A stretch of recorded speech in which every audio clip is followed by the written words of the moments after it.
Everybody wanted a Game 7. Everybody wanted a classic series, and the Spurs made sure to deliver last night by way of a blowout Game 6 win. The Western Conference Finals headed to Game 7. Caroline Fenton, Jason Fitch, Yahoo Sports Daily. We've got a wild 2 hours for you. But Caroline, we start with the San Antonio Spurs absolutely shellacking the Oklahoma City Thunder. It was just a beatdown yet again. We've had a lot of blowouts. I'll be honest, Caroline, for a series that we thought was just going to be epic, incredible. Oh my God, can't wait to see these two teams. A lot of these games have felt like blowouts by midway through the third quarter. This was one of them. If you tuned into the fourth quarter, you didn't even see Wemby or SGA play. 118-91. This was a slaughter that just got worse and worse in the second half. That was some of the worst basketball I've ever seen Oklahoma City play. I mean, the battles may have been blowouts and the battles may have been boring late in the fourth quarter, but the war is good. Overall, as a series, the series has been great because it's been filled from so many peaks and valleys from both of these teams. I mean, I was asking myself at portions of last night's game, like, did OKC forget how to basketball? Like, did everybody, forget their Wheaties this morning? Because it wasn't just how good San Antonio looked yesterday, because that is a big part of this. And I'm discounting the defensive effort that we saw from the Spurs last night, because that's a huge part of the story. But OKC just straight up looked bad. And one thing that I think I have learned about Victor Wembanyama throughout the course of this series is that he is a living, eating, breathing Michael Jordan, and I took that personally, meme. Because in game 1, when SGA received his MVP trophy, Wemby took that personally. And in game 5, when Wemby was stinky, let's be honest, Wemby had a bad game. He took, one shot in the first quarter? He took that personally. And he hit 2 threes in the first minute and a half. You see it right there, 28 points and 10 rebounds in just 28 minutes. Like you mentioned, Fitzy, he was on the bench for the entirety of the fourth quarter. This entire Spurs team took that game 5 personally. That they got so much production off the bench. Shooting, they were fantastic. 15 of 41 from 3. It felt like they were shot out of a cannon. They never even trailed in that game last night. The building was rocking.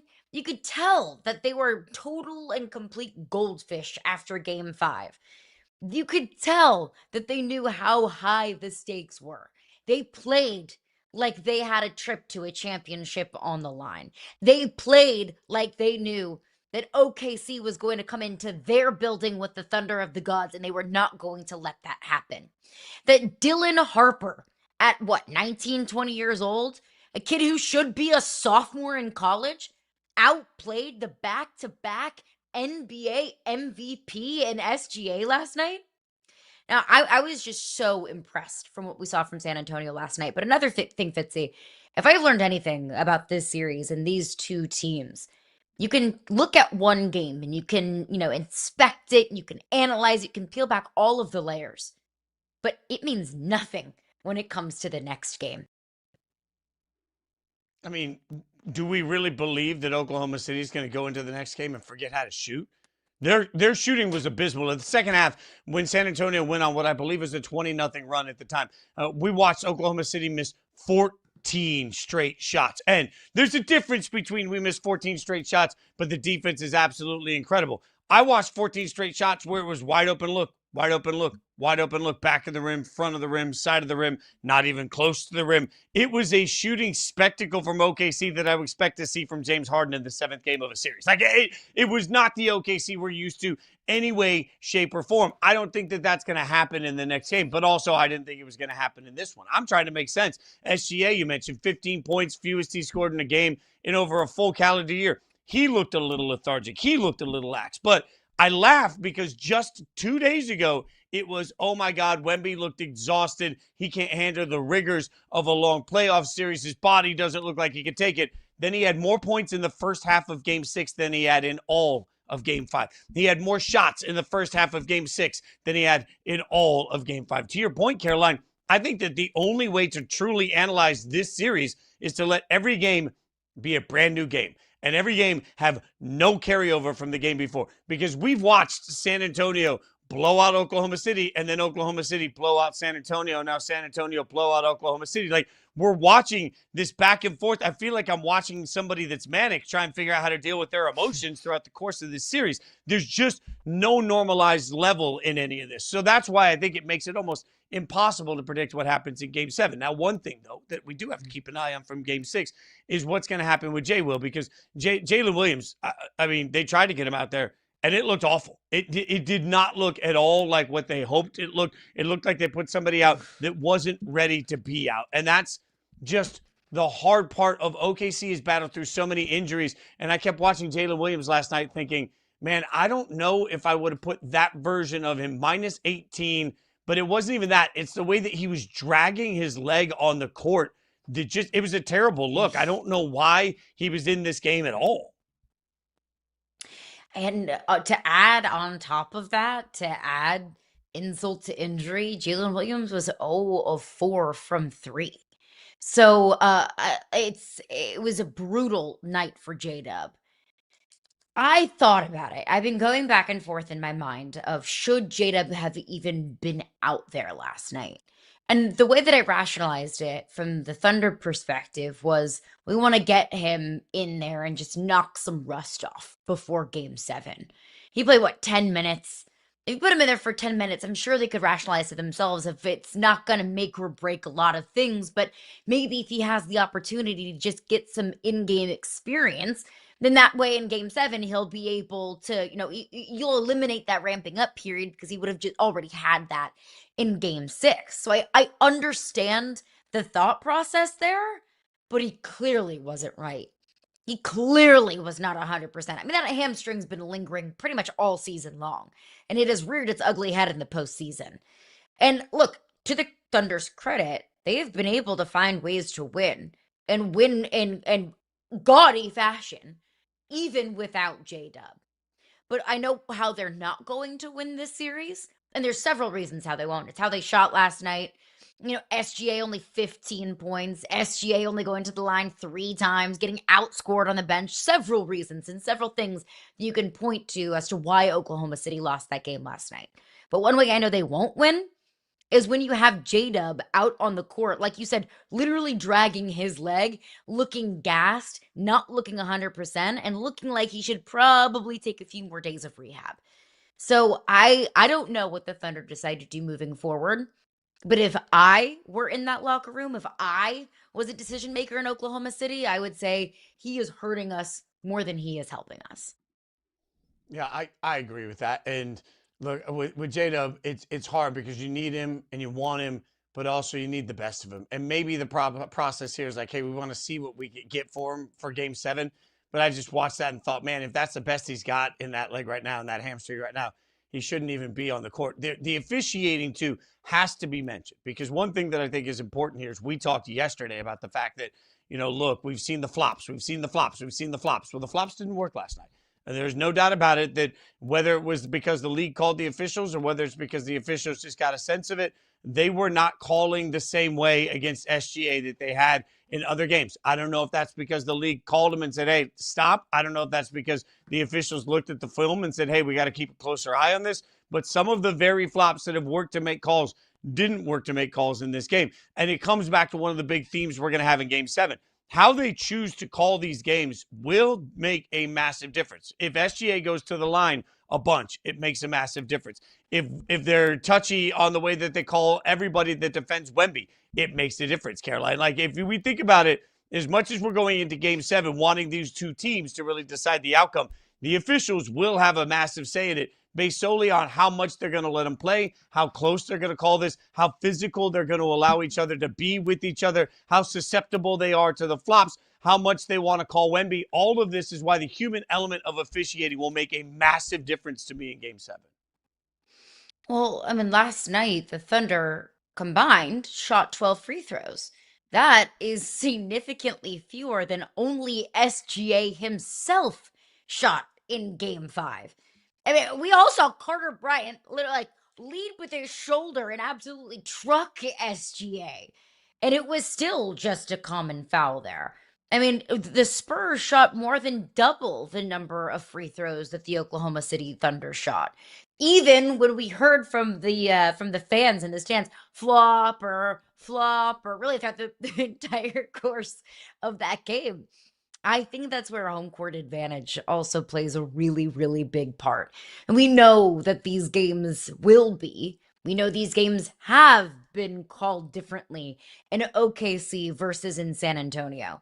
Is that right? Of course not. But is that a reality? Yes, 100% it is. So, how different does that look with game seven going back to Oklahoma City? Because if SGA continues to go to the line 17 to 20, 25 plus times, that's a different story. But that takes me back to something Reggie Miller said earlier in the playoffs on a TV broadcast when he was asked about the advantages of home court. I will point out to everybody, as ESPN pointed out, since 2017 in game sevens, home teams have a losing record at home in game sevens. They're 14 and 15. Pre-2017, it was 101 and 25 in game sevens. Since 2017, they now have a losing record, 14 and 15. Home court advantage doesn't make the difference in game seven that we think it does. But I keep going back to something that Reggie Miller said on the broadcast when he said players aren't affected by home court advantage. Players are immune to all that noise. It doesn't really impact players one way or the other. But Reggie said, I think refs are more impacted than the players are. I think that's huge in this game. Which referee crew do we get? And then how do they react to the way that this crowd, like you mentioned, the flopper and the MVP chants that were just dynamic last night? I don't know. I feel like there is some portion of me that wonders not how the players will handle home court advantage, but how the refs will handle sort of the way that crowd just absolutely rides them, because it makes such a massive difference. Again, if they're touchy with SGA, that's one thing. If they're touchy with Wemby, that's the other too. Like, it could really go either direction going into this. I love this stat here that you see: 15-0 runs in all three games in San Antonio. Nobody can explain to me why that hasn't happened in OKC, but it's real to whatever home court advantage has meant for the Spurs.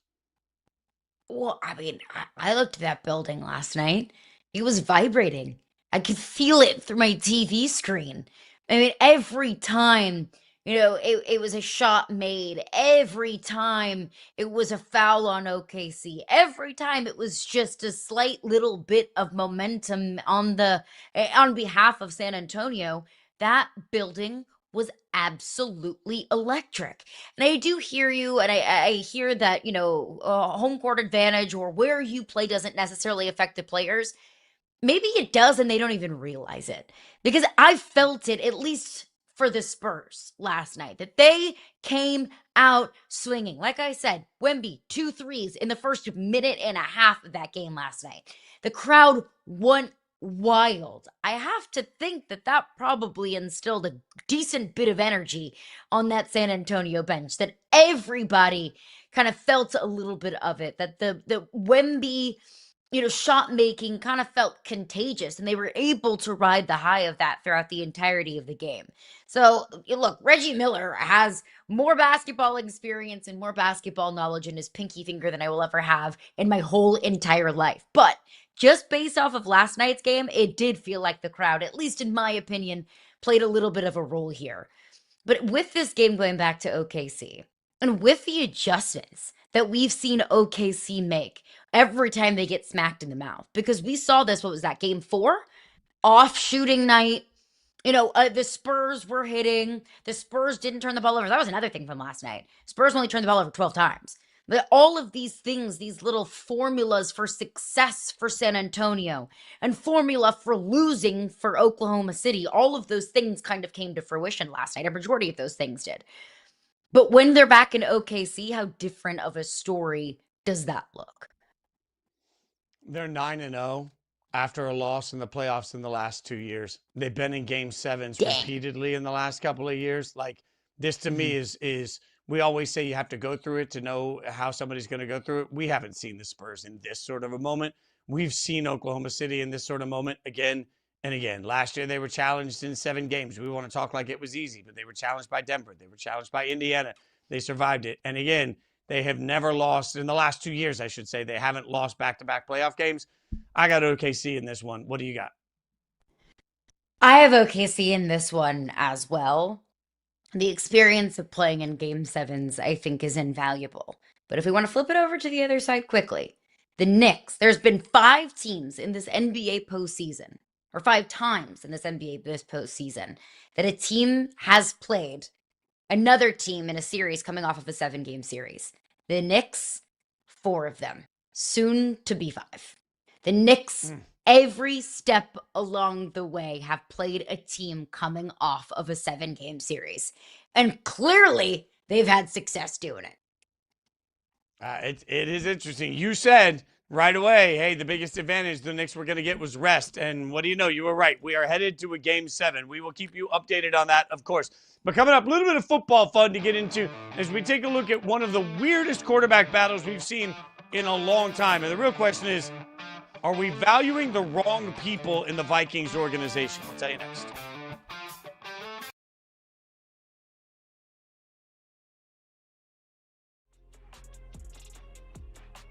Are there any teams that come to mind, whether it's Brooklyn, whether it's Sacramento, or anybody else that you think has good incentive to try to move up in the draft? If there was a team that I was looking at that had an asset, it's Milwaukee at 10 that might use Giannis to, for example, maybe try to get that 5th pick from the Clippers.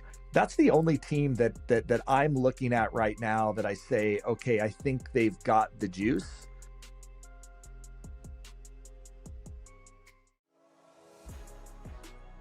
This is a team that is also doing it without some signature players in their rotation. Hunter Green, we have not seen him, but what Terry Francona and his staff are putting together right now, Sal Stewart is a Rookie of the Year candidate. Ellie De La Cruz is an MVP candidate. So, yeah, I think that the Cincinnati Reds are a team that has some staying power in what is a very interesting and potentially compelling National League Central.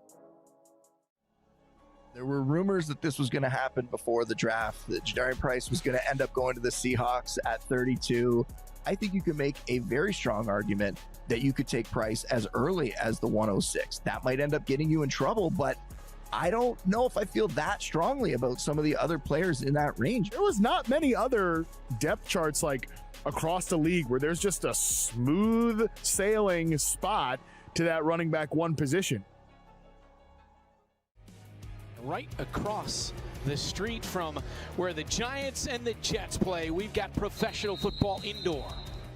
The run up in the left-footed kick is on the ground and picked up by an up man for the Rattlers. It's Ronnie Brown. Brown out across midfield and a great run down the boards to the end zone. Touchdown, Brown. What a start in the IFL Cup.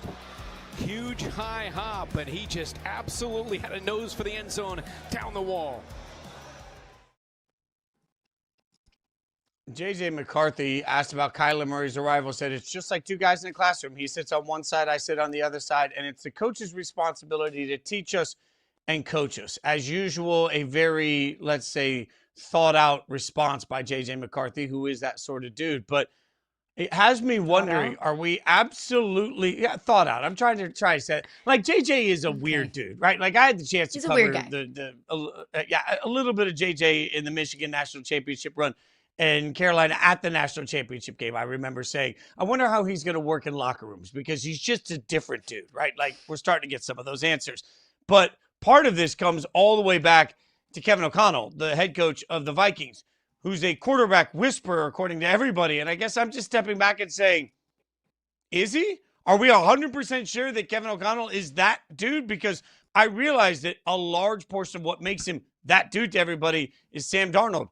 What if Sam Darnold is thriving because, I don't know, God forbid, Sam Darnold? What if Sam Darnold is thriving because there's particular types of offenses he works in and Kevin O'Connell happens to run one of those particular types of offenses? It doesn't necessarily have to be that Kevin O'Connell is the most brilliant quarterback guy in the world. Maybe he had the right fit at the right time.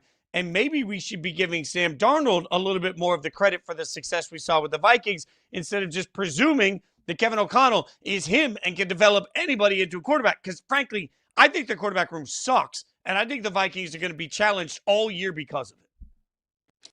And I think an indictment on KOC is the fact that he did let Sam Darnold walk. The fact that he did look at JJ McCarthy and what he did at Michigan and said, no, I want to invest a first-round pick on this guy. And the fact that KOC was the one that said, yep, we are ready to move on from Sam Darnold, and we are ready to give JJ McCarthy the keys to our car. Massive, massive mistakes. Now, am I saying that JJ McCarthy can't develop into a starting quarterback in the NFL? No, I'm not saying that right now, but I would not put my money on it. If I had to bet, is JJ McCarthy in 5 years going to be an NFL starting quarterback or selling insurance? I'd probably say selling insurance. And nothing wrong with selling insurance. But that was KOC's decision. So everyone keeps telling me how brilliant of an offensive mind he is. And we did see an explosive offense with Sam Darnold in 2024. But since then, the Vikings have had one of the biggest glaring question marks surrounding the quarterback position, really, of any other team in the league, because they thought they had their answer, and they were straight up wrong. So I think this year is incredibly critical for the Minnesota Vikings for several reasons. One is the quarterback position. I mean, JJ McCarthy is going into year 3, and he has 243 pass attempts in his career. Just to compare that to another player in his draft class, I just picked a random player. I picked Drake May. Just to compare, Drake May has 830 pass attempts, and that is just in the regular season. Tack on an extra 120 that he's had in the postseason. So, I mean, Drake May, quick math, has about 5 times the number of pass attempts that JJ McCarthy has in the same amount of NFL experience. When it comes to a young quarterback, you really need to be making up your mind about him around year 4, because you have to make up your mind about, do we want to exercise the 5th-year option? Do we feel comfortable paying this guy $50+ million a year? Well, with JJ McCarthy, we don't even know if he's a starting quarterback in the NFL.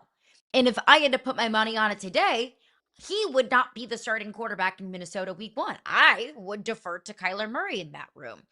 So there you have even more time of himself in the NFL and even less experience of him losing out on the job. So quarterback position is number 1. Number 2, I think this is also a very critical year for Justin Jefferson. Well, I talked to him at the Super Bowl, and he did several interviews, in the offseason after, the Vikings had been eliminated. And he was very clear. Was not really, trying to hide anything, that he was frustrated with this past season in Minnesota. I think he tried to walk back some comments a little bit, but his first comments were, JJ McCarthy's got a lot to figure out in the National Football League. And Justin Jefferson is in a position where he wants to win a Super Bowl. And he might look at it and say, look, my days are numbered in this league. So if the Vikings have another down season, missing out on the playoffs, 500 or below 500, I don't think Justin Jefferson is that far away from potentially asking for a trade. So, quarterback is the most important position in sports, and your wide receiver is your franchise player. Both of those things, I think, are in limbo going into this year. This is a team with a lot of talent, with one of the best defensive coordinators in the league. And since KOC took over, he's had 2 great seasons, 13-4, 14-3, and then he's had 2 mid-seasons, 7-10 and 9-8. This is where every Vikings fan tells me, if we just get middle-of-the-road quarterback play, we're going to be great next year. Well, you didn't get middle-of-the-road quarterback play last year for a reason. And if we're supposed to sit here and say that KOC is a golden god when it comes to the quarterback position specifically, I'll remind you that's the same. He was part of the organization when they decided that the right pick was J.J. McCarthy. Right? He was part of the team that decided to draft J.J. McCarthy as the future. He was part of the team that decided to bring this in. He was part of the team that brought in Sam Darnold, got 1 year of it, and then looked at Sam Darnold and said, no, we're good. We're good. We don't need Sam. We're going to go ahead and go over to J.J. So at this point, it looks like he did not analyze the draft pick well. At this point, it looks like he didn't develop the draft pick well. Maybe the draft pick just can't be developed, but either way, that's still at his feet. At this point, he picked the draft pick over the established quarterback that just, won a Super Bowl, right? And the big part of why we keep giving all this, oh my God, KOC's great is, well, he did that with Sam Darnold. And again, I'll go back to something that somebody that played with Sam Darnold for years told me. When I sat down with a player that was a teammate of Sam Darnold's and got a breakdown on the offensive systems that work for Sam and why certain systems do and don't, it really opened my eyes to how much systems matter, how much pre-snap determination helps certain quarterbacks, how much what you're asked of in every offense is different. And when you find the right style of offense, some guys need to play an offense where they have a lot of freedom, a lot of choose your own adventure, a lot of I drop back and I get to make these 3 reads. Some guys need to play in offenses where before the ball has been even snapped, the defense has dictated where the ball is allowed to go. There's different types of offenses, and it doesn't make one better or worse. But what we know is Sam Darnold thrives in a particular type of offense. That happens to be the offense that Kevin O'Connell runs. So what I'm looking at is a guy that happened to run the right offense to get the most out of a quarterback, but still let that quarterback walk out of the room to be replaced by a quarterback that sucked last year, even though he's been coached every year by this coach that's supposed to be the quarterback whisperer who drafted him, even though I don't think he should have been drafted anywhere near where he was drafted. So what we have is a bad quarterback situation that was created, advanced, and then recreated all by the quarterback coach that's supposed to be brilliant. If this falls apart, I don't know how Kevin O'Connell keeps his job.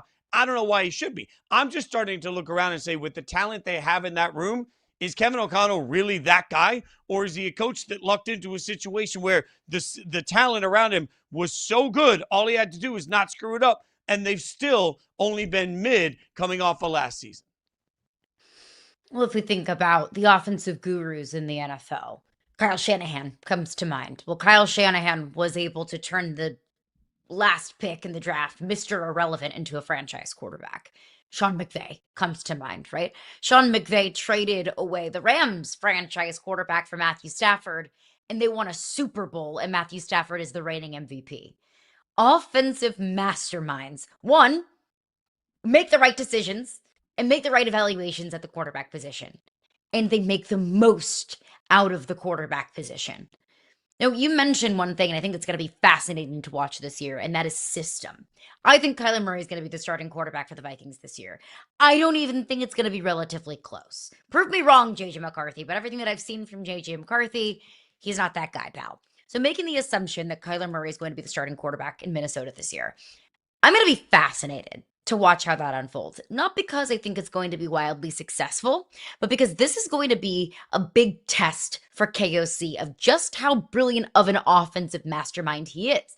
Because stylistically, Kyler Murray and what he does best differs from what we've seen KOC do with his quarterbacks in the past. 92% of the snaps that Kyler Murray has taken in play action has been either in the pistol or the gun. Kirk Cousins in 2022 took more snaps under center than any other quarterback in the NFL under KOC. In 2024, Sam Darnold took more snaps under center than 30 other quarterbacks in the NFL in 2024 under KOC. KOC, stylistically, traditionally has his quarterbacks playing from under center. Kyler Murray, that's a deficiency of his. That's not necessarily what he does best. He's best with a run game and play action out of shotgun or out of the pistol. So how does Kevin O'Connell adjust the way that he has traditionally done things in Minnesota and put his quarterback in positions to succeed? Because offensive masterminds don't try to fit a square peg into a round hole. They don't try and fit their, traditional offensive philosophy onto a quarterback that just doesn't fit that. What an offensive mastermind does is evaluates their strengths and finds ways to amplify it. So I can't wait to see, how Kevin O'Connell and this Kyler Murray experience in marriage is going to go. Again, as explained to me really intelligently regarding Sam Darnold, part of his success comes from, if this is what the defense is, this is where you go with the football. There are no questions. You do not create. You go here with the football right away. If it's not here, there, it's away. It's 1-2 out. And when you think about that offense and you think about the fact that that's part of what Kevin O'Connell is also running, I'm curious what that looks like for Kyler Murray, because I see Kyler Murray saying he can teach somebody that doesn't even know football how to play the position of quarterback, I believe. Maybe that's the case. But also, is Kyler Murray the best student? And I'm not trying to pile on to somebody that certainly, but the reputation is the reputation for a reason. I mean, we're talking about a Kyler Murray that, again, according to reports in his contract extension, there were limitations. There were minimums he had to hit on amount of time spent in the playbook on his iPad, right? So we're not talking about somebody at that point that was necessarily known for being a student of the game. and you have to be a student to a certain level. We're talking about Kyler Murray's best plays have come when he's creating. Kevin O'Connell's offense has not been based on creation. That is not how he typically runs things. I think it's a bad match up together. I think the two of them aren't a great blend, and I don't think that they have the solution in their quarterback room. I still think the Vikings are talented, and as a talented football team, they'll win some football games. And I think Kevin O'Connell's a talented coach. I just think that we've maybe heaped amount of praise on him that we're going to have to start to ask, was it Sam Darnold? And as we ask those questions, and there's no answer for the right quarterback situation, the Vikings are going to have to ask, will we let the same person that was in the room, whether he made the pick or Kwesi Adesanya did, either way, we're going to have to start asking the question, are we going to let KOC make another quarterback pick for the Minnesota Vikings? That's the inevitability. They're going to be back at the drawing board at the quarterback position, I believe, after this season. They're organizationally going to have to decide, can the same coach make that decision? We'll keep breaking it down. A lot of NFL we're going to get to, but the Stanley Cup is closer and closer to being given out. We'll figure out what it means for that team and what it means for my team, Vegas, coming up next. Little Stanley Cup preview.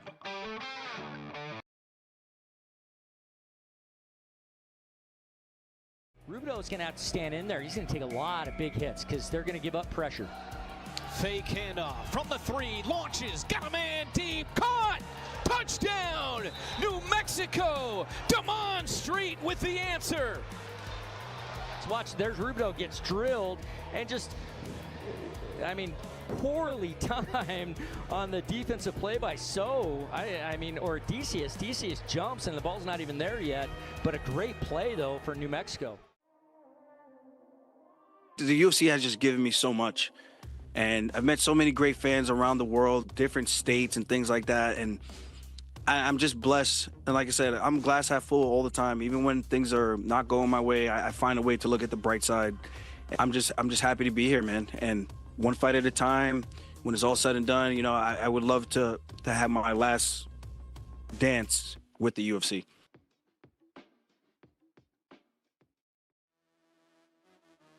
What's that like for you as a weapon to see different coaches come in and figure out how to best utilize those weapons? What's that been like for you? It's been great, just working for guys like that now under Matt. They're just guys that you want to play for. You get to see how all of these great minds think. It's allowing me to learn. It's keeping me on my toes and allowing me to just develop as a football player mentally.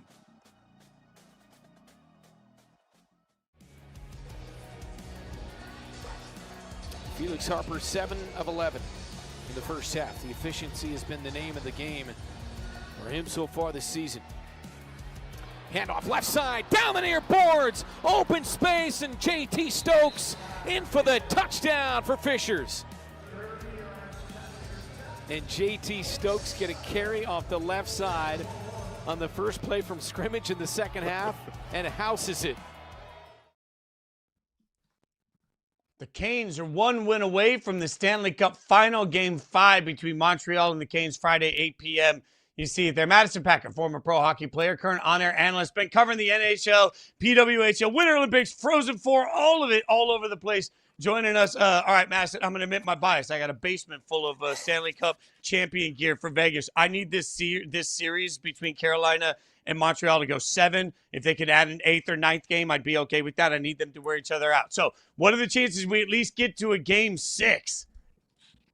I like the chances for a Game 6. I think that everyone's a little surprised at where Montreal is sitting at right now, even Montreal. That they're young. I think that they're really happy with how far they've made it. But I think they're going to put it together here, hopefully get a big win tonight. They need a big one from their goalie. And then I actually like their chances if they make it to a Game 6, get the crowd behind them in the Bell Center. They've had a good run. They've got a lot of young guns. They're figuring it out. I think that Montreal locker room is maybe a little surprised at the depth and the run that they've been able to have these playoffs, just because it's a little bit more of a rebuild, I think, for them. But it's been a phenomenal series. I think maybe the best one so far. And definitely Montreal is probably going to be the most dangerous opponent, in my opinion, for Vegas. Frederik Andersen, the Canes goalie, had a shutout in Game 4, but he's been kind of up and down throughout the course of this series against Montreal. But with that being said, would he still be your pick for Conn Smythe this year? Yeah, I think Andersen is interesting. I think you also couple that with the lack of just shots on net for the Canadians has been a little surprising. But I have to say he's kept them in games as well. Just, from the beginning of the playoffs to now, he's been really the anchor for that defensive core. Obviously, Carolina is known for their relentlessness, kind of their grittiness, the way that they forecheck. And so Anderson has just been a wall for them on the back. They've had to rely a little less heavily on their defensemen because they have him. I think that he's definitely been the best goaltender through these playoffs, and they're going to need him to continue to play that well if they want to make a run at the Cup. All right, so taking a look at the other side, I mentioned. Go ahead, Caroline. Yeah, excuse me. Sorry, I don't mean to step on your toes, Fitzy. But speaking of goalies, I mean, we've heard and seen so many times, year over year, a hot goalie can steal a series in the postseason. A hot goalie can get you to a Stanley Cup. I know that. I can watch that as a hockey fan. But as somebody who lives, eats, breathes, and talks the sport, break that down for me. How does a goalie have that much power over an individual series? Yeah, I think it's interesting. Maybe we veer away from Carolina for a second and you look at what happened with the Avalanche. Sometimes just throwing a different goaltender in the net, you're going to get a different response from your group. But also when you have a hot goalie, you ride it. You don't mess with that. Some people joke it's psychological for the goaltender. They're a little odd in their preparation depending on who the goalie is, and that's true. But it's just something about the dynamic in the locker room and the team, if you will. Teams play differently in front of different goaltenders.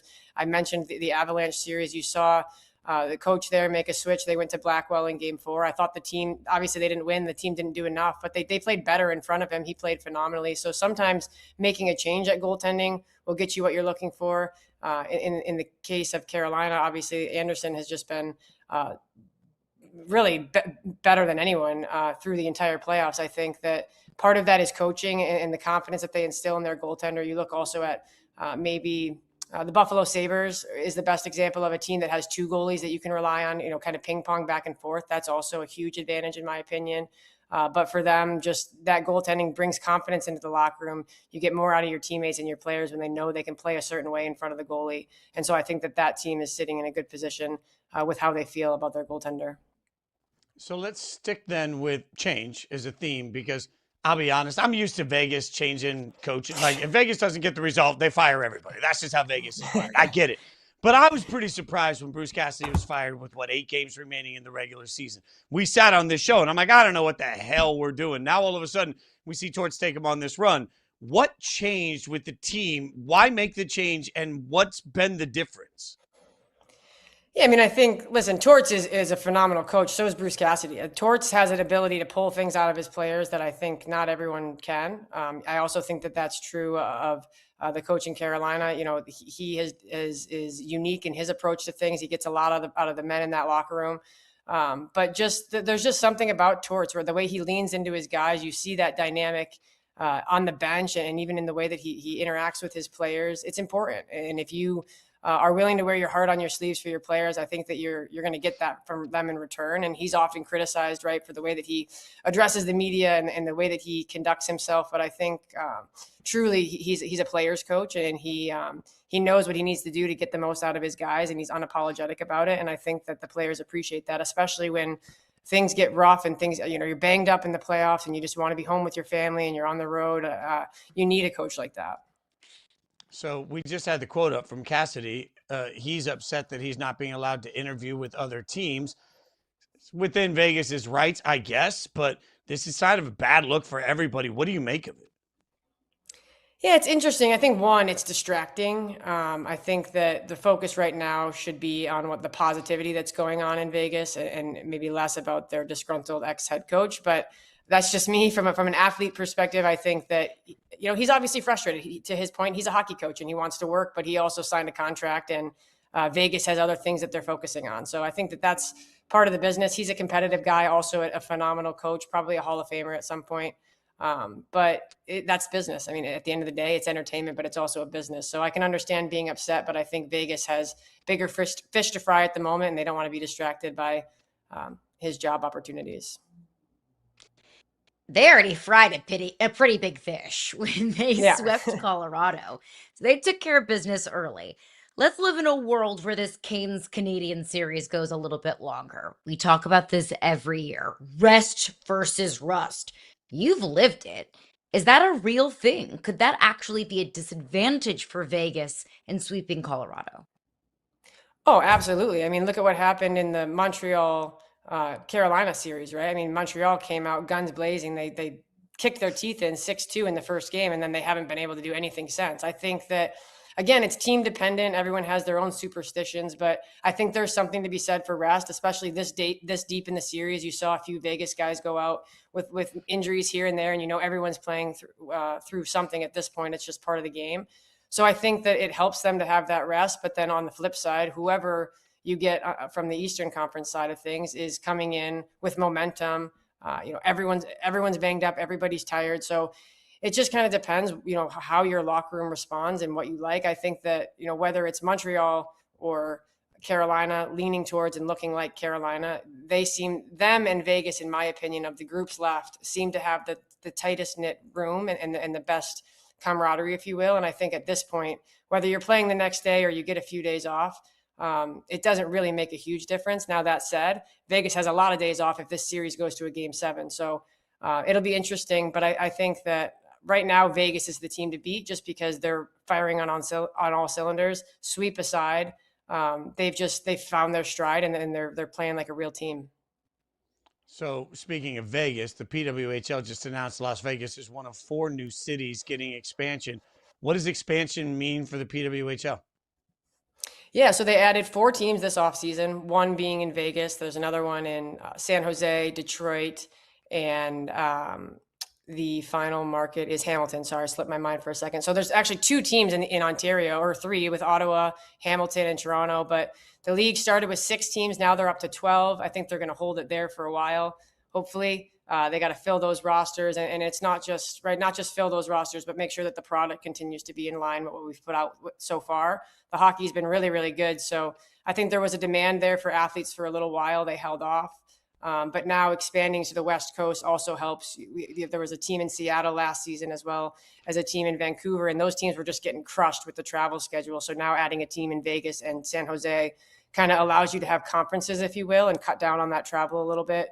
And then enable players, just when they do travel, they'll play more games, but they won't have to travel as frequently, is the hope, I believe. So it's great for the game. It's exciting. I think that they're going to hold it there now and let the product continue to elevate. The Detroit draft is upcoming. Should be super exciting. They aren't doing an expansion draft this year, which I think is a good choice. Everyone has to enter the draft, and then from there it's free agency, which I also think will lead to a better product, stronger teams, a little bit more parity throughout the league. But it's been phenomenal so far, and then they've done enough in the first couple of years. They've been able to double in size, which I think is tremendous. So hopefully only onward and upward. Also, Montreal just won the cup. So if the Canadians can find a way to climb back into it, then you never know. It'll be the first time in history that the men and the women both win the cup in the same city, which would be pretty incredible. Hey, if the men's side can't do something for 30 plus years, just leave it up to the women. They'll be able to take care of it and get it. Yeah, they'll be able to get it done for Canada. So we've seen the Vegas Golden Knights back in the finals. I feel like they're there every single year. The Vegas Aces are the reigning champions, the modern dynasty in the WNBA. We've also heard an NBA team could potentially be coming to Vegas. Vegas sports are red hot right now.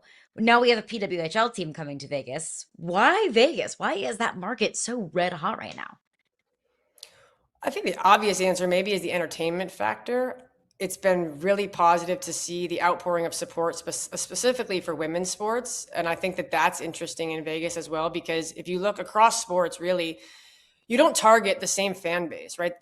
A lot of similarities between people that are going to Rangers games and Devils games will come to a PWHL New York or now a Sirens game, but not really. I mean, it's a different fan base. So I think that that's what's most incredible when you look at this run through Vegas is you have all these people, and these games sell out, right? These aren't just like people sprinkled in.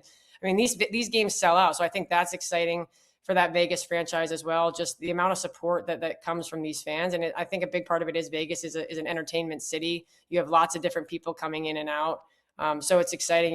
We saw that Seattle team similarly, the Seattle sports have seemed to do well over the years. The PWHL Seattle team just exploded from a attendance standpoint this season. So lots of good fans out there. Vegas, I think it's just a fun town and lots of fun stuff to do. So I'm excited to see what happens with that PWHL team. I am too, Madison. We'll have to see you at a game out there for sure. Thanks for hanging out with us. You guys can follow her on social media at MPacker14. Madison Packer, thank you so much for hanging out with us. We appreciate it. Got to come back and do it again. Yeah, this was awesome. Thank you both. That's great stuff Thanks, from Madison. Madison. I'm still trying to figure out which Vegas game I'm going to go to for the Stanley Cup final. We'll figure it out. All right. Coming up, we're going to figure out just how great Shohei is coming up next.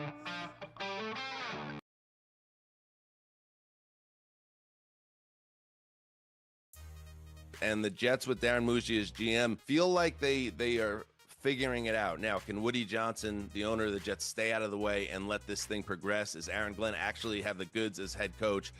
I don't know that. But I think Geno Smith was a really sound signing. And I really do think, dodging lightning bolts here, the Jets could surprise people this year and be a lot better than the team you've been watching the last 15 years during this historic playoff drought. How did you feel about his 2025?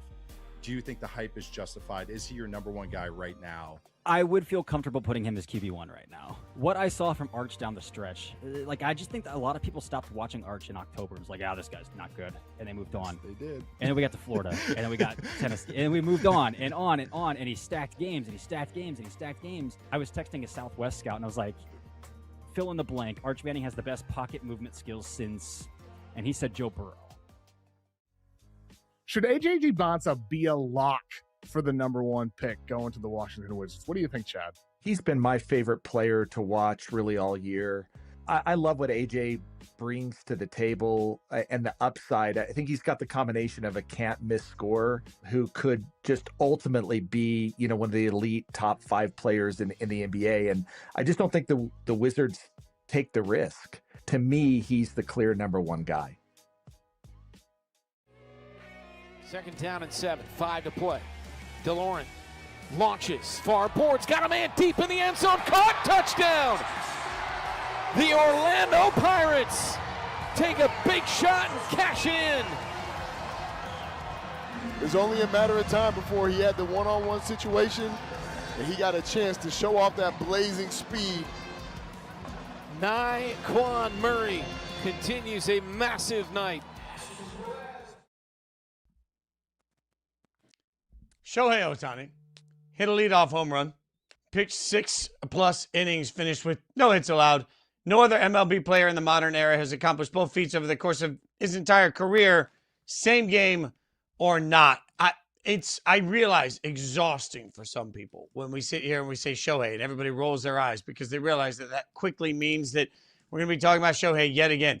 I don't think you can talk about Shohei enough, Caroline. It's just beyond any doubt at this point that he's the single greatest baseball player I'll ever see in my life. And whatever praise we're giving him, he deserves more. And after the game, he talked about how disappointed he was in his performance because he walked 4 batters.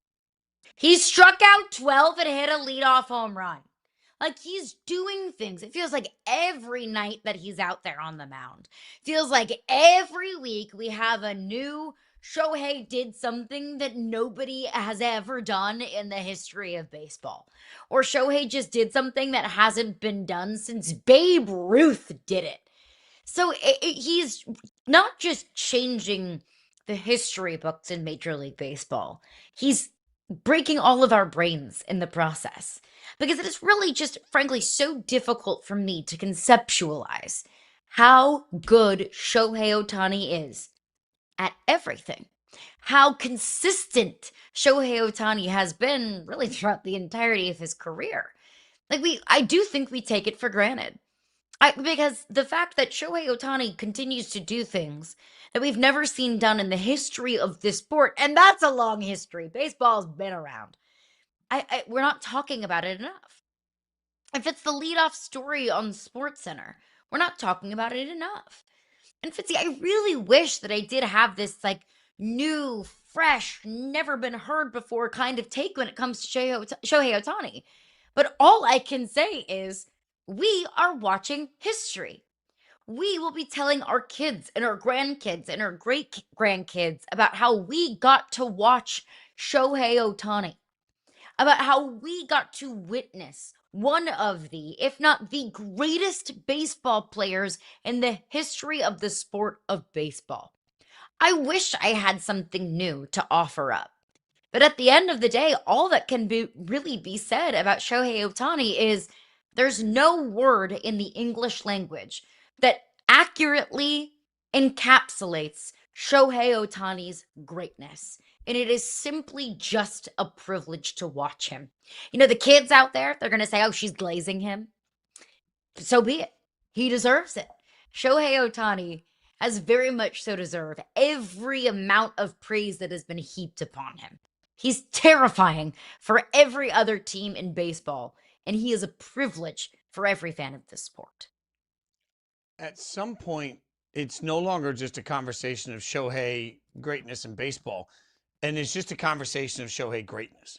Because if you want to talk about who's the greatest quarterback of all time, we can talk about Tom Brady. I think many people would say Tom Brady. But there's also a whole generation that would say, well, Joe Montana never lost a Super Bowl. Then there's a whole generation older than that that's going to talk about other quarterbacks most of us don't remember, right? Like, and now there's a new generation that's already saying, well, could Mahomes be the next Brady? Whenever we talk about the greatest quarterbacks of all time, there are multiple quarterbacks in the same bucket to at least pick out, have a debate about, have a conversation about. When you talk about the greatest NBA players of all time, LeBron versus MJ is a debate for a reason. All we have to do is say LeBron versus MJ and everybody loses their mind because there's a whole group of people that will never feel the same about LeBron that they do about Michael Jordan and vice versa. And then there's the accomplishments. You simply look at there's a whole group of people that want to look at every championship LeBron has lost as some sort of an indictment against his greatness, whatever. You can find other players to put into the same bucket of the greatest of all time conversations. I don't think you can find anybody that even belongs in the same bucket as what Shohei's doing because he's doing it at two different positions at the same time. Because he's generational at two different things at the same time. Because he's the best we're going to see at two different things at the same time. I don't think this is any longer just a conversation about, is Shohei the best baseball player? I think this is now a question of, is Shohei the most dominant athlete in his sport that we will ever see? And when it comes to, even if it's just not individual dominance, it's just the fact that what we're seeing is so great at so many different things at so many different times on a team that is now so accomplished winning championships. Shohei's going to win every individual accolade there is. He's going to win every team accolade you could possibly win. He's going to be that guy in every possible way. And what I don't want to do is normalize that greatness down to a conversation just of where does Shohei rank in the Mount Rushmore of baseball players, because it ain't about that anymore. It's where does Shohei rank in the Mount Rushmore of athletes we've ever seen. And I think it's clear that Shohei is on that mountain. Shohei's sculpture can be done. You can debate everybody else you want to debate. I don't know how the hell you debate. If you're debating individual greatness, individual dominance, individual records, if you're debating memories that will last generations, if you're debating the conversation piece we'll have for generations, all of those debates, Shohei's at the top. No matter how much we talk about Shohei, we are underselling how much, to me, Shohei Ohtani means to baseball, but also how much Shohei means to pop culture, how much Shohei means to culture around the world, and how much Shohei just means to athletic greatness right now. I don't think anybody living or dead has ever done what Shohei is doing to baseball right now. Which is why, or one of the reasons why, I kind of roll my eyes at the MLB salary cap, salary floor conversation. Because a big reason why the salary cap conversation has even started is not only just owners that don't want to spend a bunch of money, but it's because the Los Angeles Dodgers have the ability to spend more than anybody else in the league, and they have now become the big bad Dodgers because of it. You know, you win back-to-back championships, and all of a sudden everyone wants the rules changed. And look, the Dodgers have paid everyone more than anyone else can pay, right? We just saw them win a championship and they were like, we just want to pay Kyle Tucker just for funsies. And they did, and they outbid the Mets in the process.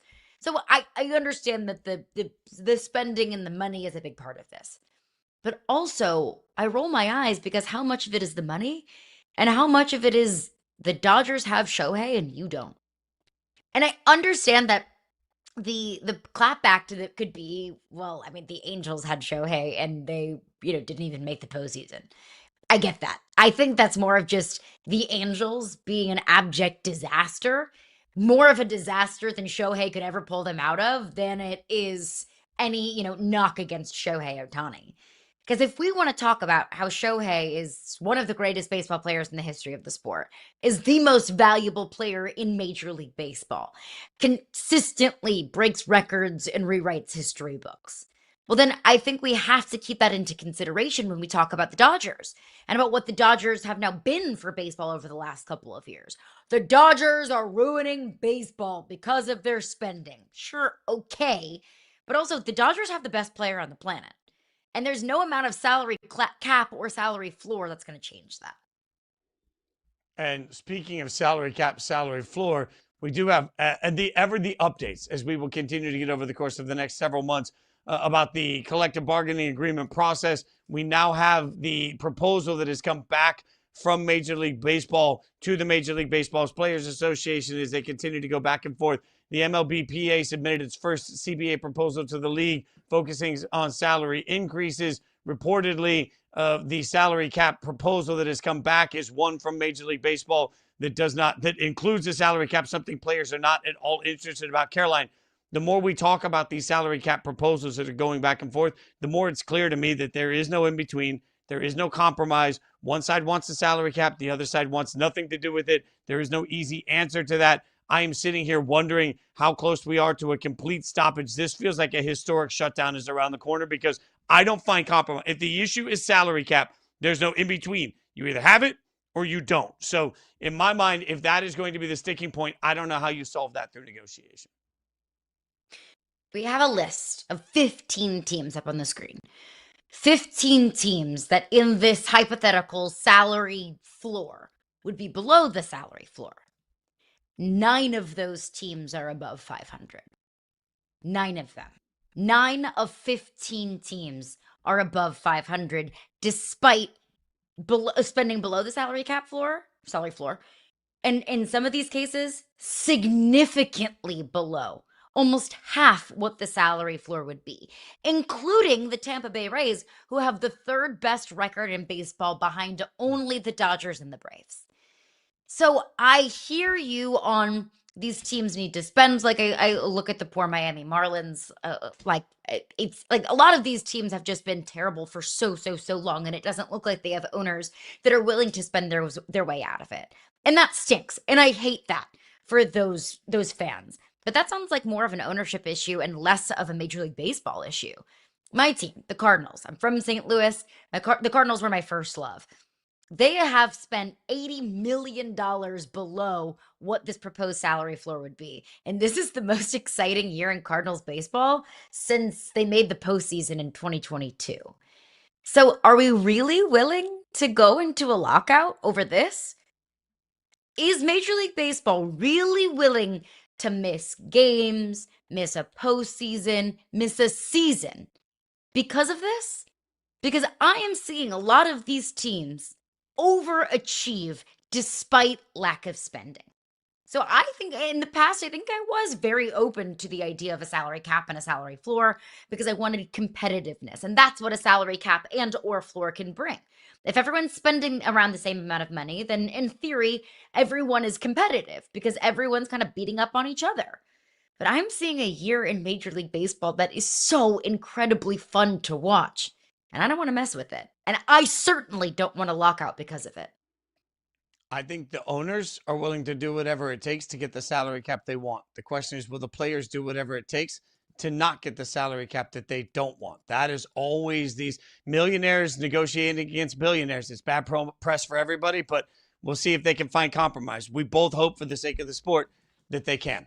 All right, coming up, let's get back to the NFL. We're going to talk to our buddy Frank Schwab. Schwab joins us. We'll get his thoughts on A.J. Brown, the latest there, and everything else across the NFL. Coming up next.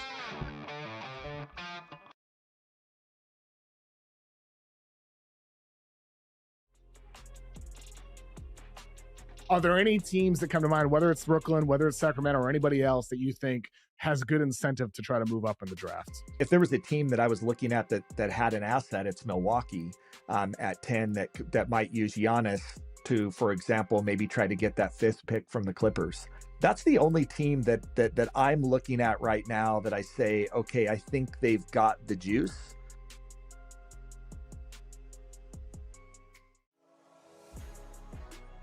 This is a team that is also doing it without some signature players in their rotation. Hunter Green, we have not seen him, but what Terry Francona and his staff are putting together right now, Sal Stewart is a Rookie of the Year candidate. Ellie De La Cruz is an MVP candidate. So, yeah, I think that the Cincinnati Reds are a team that has some staying power in what is a very interesting and potentially compelling National League Central. There were rumors that this was going to happen before the draft, that Jadarian Price was going to end up going to the Seahawks at 32. I think you could make a very strong argument that you could take Price as early as the 106. That might end up getting you in trouble, but I don't know if I feel that strongly about some of the other players in that range. There was not many other depth charts like across the league where there's just a smooth sailing spot to that running back one position. Right across the street from where the Giants and the Jets play, we've got professional football indoor. The run-up in the left-footed kick is on the ground and picked up by an up man for the Rattlers, Tronny Brown. Brown out across midfield and a great run down the boards to the end zone. Touchdown, Brown! What a start in the IFL Cup! Huge high hop, and he just absolutely had a nose for the end zone down the wall. Ian Rappaport reporting the Patriots not willing to give up a first-round pick as of right now. That means they're not particularly close. That means there's a chance this could drag on for the foreseeable future when talking about A.J. Brown and a trade. I'm stunned. I'm stunned by all of this. We're going to bring in Frank Schwab, the great Frank Schwab, as we try and figure this out. Frank, you've had months. You've had months to see to work these details. We've been talking about for June 1st, and now we're not particularly close. Like, the hell are we doing? I think this is posturing. I really do. You're not getting AJ Brown without giving up a first, as we talked about on Inside Coverage the other day. Probably 2028 first, because 2027 is so strong of a draft. But I assume that this is just some negotiating through the media. I assume this trade's going to still get done. It's been rumored for literally months. As you said, I can't even remember another trade like this where we're just kind of like, okay, it's going to happen on June 1st and everybody will go about their way. I mean, everybody seems to kind of know what's going to happen, and I assume it will happen. But look, if we're to this point and they're still haggling, until, as you know, with Max Crosby, until something's official, it's not official. So we'll see how this all plays out. That was a dagger we didn't need to throw this early in the morning. Yeah, man, shots fired at Fitz today. But it's true. I have never heard a trade that had not gone through and was not finalized spoken about in such finality. I mean, we had Sal Powell on the show last week, whenever it was, and he was saying, when AJ Brown is in New England, like it was just as good as done. But let's live in a world that it's not. Let's live in a world where the Patriots and the Eagles cannot agree and AJ Brown does not get traded to New England. Then what? What are some other teams that can make a push for AJ? Yeah, and there's a few teams that could use another receiver. I mean, the Chiefs come to mind right off the top. I don't know that they'd really be willing to invest like that, but everybody can use an AJ Brown. I truly believe that wherever AJ Brown plays this year, as long as it's not Philly, he's just going to be revitalized. We obviously knew he was upset. We talk about it here all the time. He's reading on the sideline and his body language is bad. He can still play. He's 28 years old. He's not washed. Like this dude could play football. So I think there's a lot of teams that would be interested. I think if even a team like the Packers, who lost a couple of receivers this year, why wouldn't they be interested? They've done business with the Eagles before. Every team could use an AJ Brown. But I do think that if the Eagles don't get their price, Howie Roseman is the kind of GM who just says, sorry, AJ, we're not selling you short. We're not selling low here. If you got to come back, hey, bring all your books, bring a library to the sideline because you're going to be an Eagle. And honestly, the Eagles are better off with AJ Brown. We all know that. So I think if this doesn't go through with the Patriots, it is going to get kind of weird. It's going to get a little strange. But I think that literally every team in the NFL should be calling up the Eagles for AJ. AJ Brown is that dude. I don't care that his numbers have been down the past couple of years. I think that's a function of him not being overly happy, them having a run-heavy offense, the offensive coordinator not being very good in Philly last year. AJ Brown is still a number one receiver, no doubt in my mind, and I think every team should want him. But I keep feeling like this is a divorced couple that is still living together, which is weird, right? And so they're trying to figure it out. But Frank, to your point, and we see all these tweets. Oh, Philly has all the leverage. Do they? Do they really have? In the sense that we all know that AJ Brown can be as disruptive as AJ Brown wants to be. Like, we're saying they have all the leverage. Do they want to deal with whatever comes with AJ Brown finding out he's going to remain an Eagle and we're week 2 and he's reading a book in the huddle? In the huddle. I want to see him line up at X, just like reading, like, oh, hey, sorry, Jalen, I got another chapter here. I'll be done in a second. No, you're right. The Eagles' only leverage really is that they can walk away from the deal. And we don't know that for sure. I sit here and say, yeah, they could, because they'd be a better team. And Howie's just going to say, what do you do, AJ? Is just sit out. But you're right, Fitz. Like, we've seen the locker room chemistry go bad in Philly last year. I know they had a solid season, but disappointing for them. And a lot of that was just AJ Brown driven. I mean, the media at his locker all the time and him giving cryptic quotes and cryptic Instagram posts and all that kind of stuff. So yes, I don't know if the Eagles are prepared for another season with AJ. I mean, they've kind of moved on. They drafted Mekhi Lemon. They drafted Stowers. They're rebuilding their passing game without him already. So I think there's something to be said about that just the locker room part of it it's going to be a dance. It would be awkward. Let's put it that way, especially after, like we've all said, months and months of knowing, hey, you're going to get traded. Wait, no, come on back, AJ. You still got to play with us for another year. You said it, Frank, and I don't think there's any denying the Eagles are worse without AJ Brown. But now it feels like this is an irreparable relationship. So whose fault is this? How did we get here with AJ Brown and the Eagles? Who do we point the finger to?